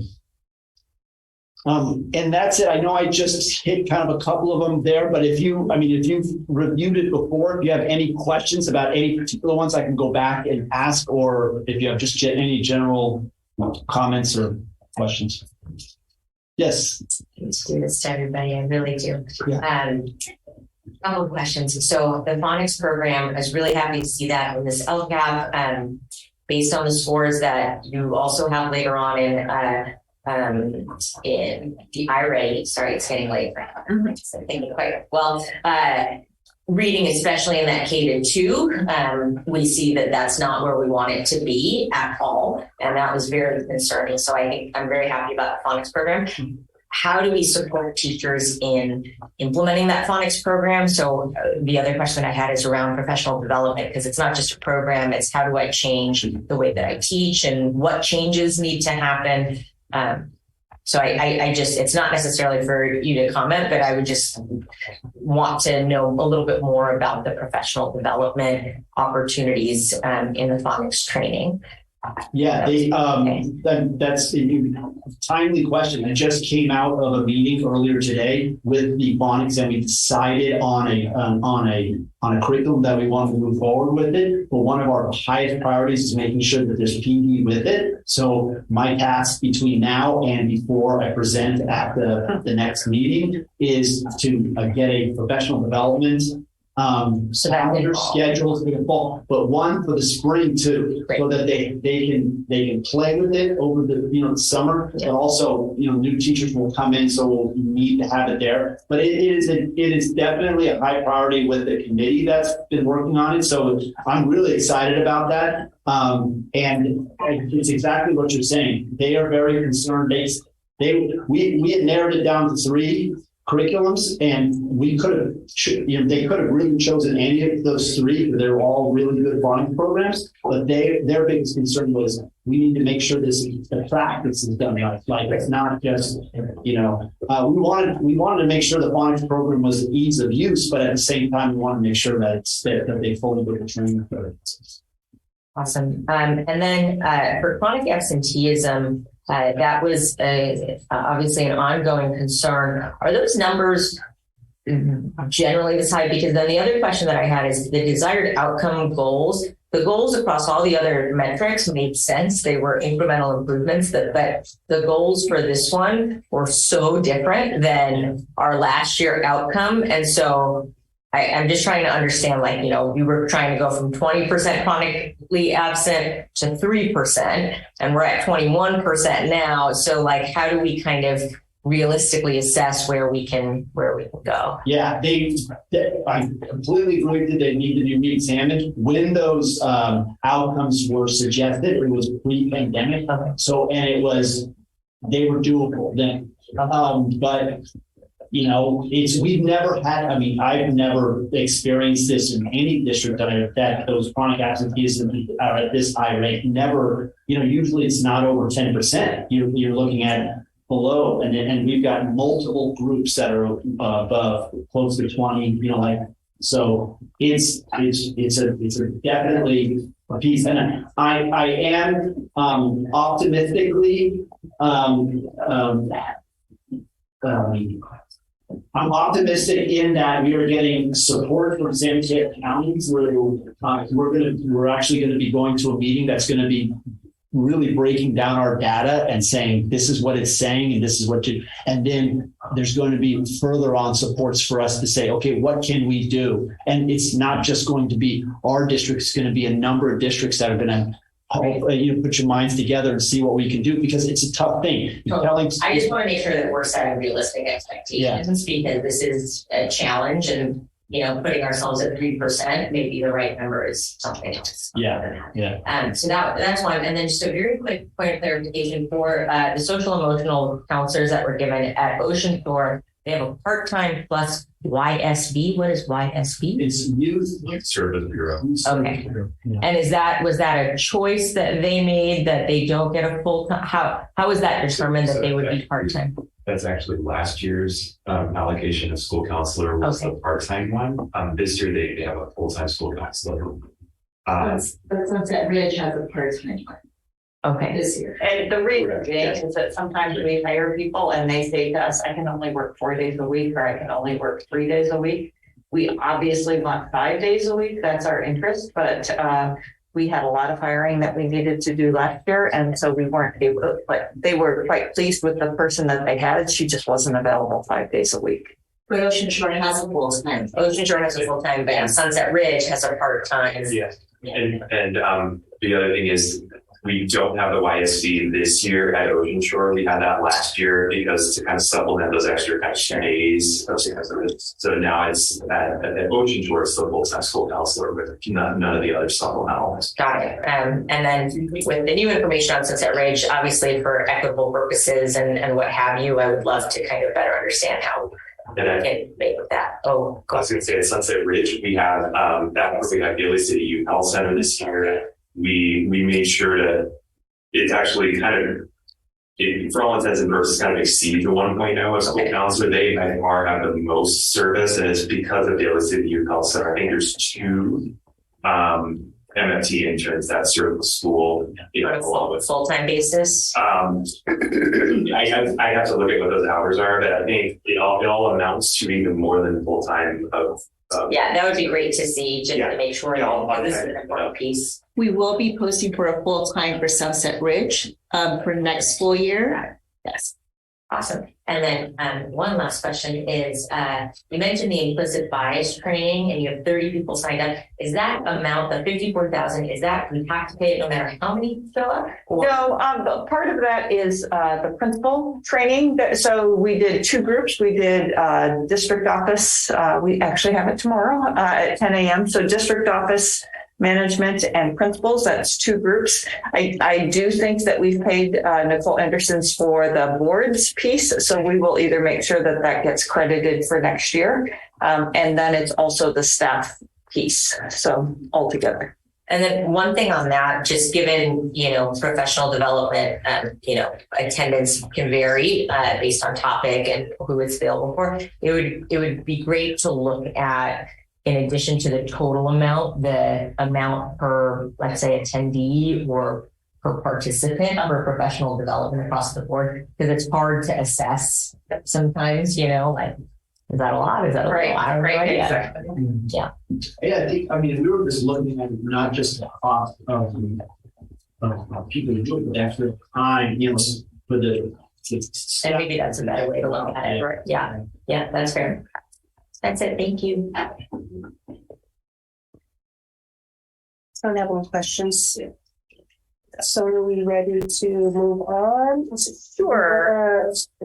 Here's what I would recommend, and it's truly your choice, but I would recommend that we go to future agenda items and talk about it. That means that we're leaving a lot on the table at this point, but I don't know about you. That was a long meeting and we're very tired. So what I would ask you to do is, as we just kind of review some of the things that we haven't addressed, is if you had a chance to take a look at the projected enrollment, in there we talk about opening a 4th TK at Valimar, as well as we have a 6th grade at Valimar that has 37 students. So we'll be reaching out to their parents, and John and the principal will be meeting with them to ask them if they have some ideas around how that might get structured. 37 is not enough for 2 teachers. it also causes some really wonky combinations. So we're hoping to look at being able to accommodate those students somewhere else. We do want to do student achievement and special education, so we will find time to do these in future meetings. The next meeting is very long on the superintendent piece. So I will work with Laverne and Linda around how we can fit some in. Again, the next challenge is just keeping the meetings to about 10:30. And when we have hot topics with a lot of public engagement, they just get longer. So does that sound okay to you? It does. The only thing that I might request or propose is specifically looking at student achievement on March 29th, because I think it goes really nicely with the reading instruction. I agree with you. Okay. All right. I combine presentations. Thank you for hanging in there so long, and thank you to Laverne for sharing this wacky meeting. Okay, so meeting will be adjourned at 10:29. Perfect timing. Oh, I'm sorry if I'm sleepy over here. No, it's you got the bad chair. I was going to actually change chairs with you. Oh my goodness! It's no more about today. Still in that. So it's not Okay, so I have a question on the resolution. I just read your print out the window and cross it out on the resolution. I think we cross it out on the resolution. I think we'd be as transparent about the changes. Oh my gosh, we got to meet you. Hi, meeting. Oh wait, let me say everything changes. No, we're good. Everything changes. Your back's here too. Your skin. All right, so she doesn't do this would have brought me down. I'll just put remove her motion or something on. Yeah, so this is the resolution, and I crossed out the attendance specialist. That you guys wanted. And then this is the resolution for those temporary certificated. That one went through without. Well, the last thing was and I think it's so embarrassing, like it should be zero, like they have to know. There's like I never had to do that.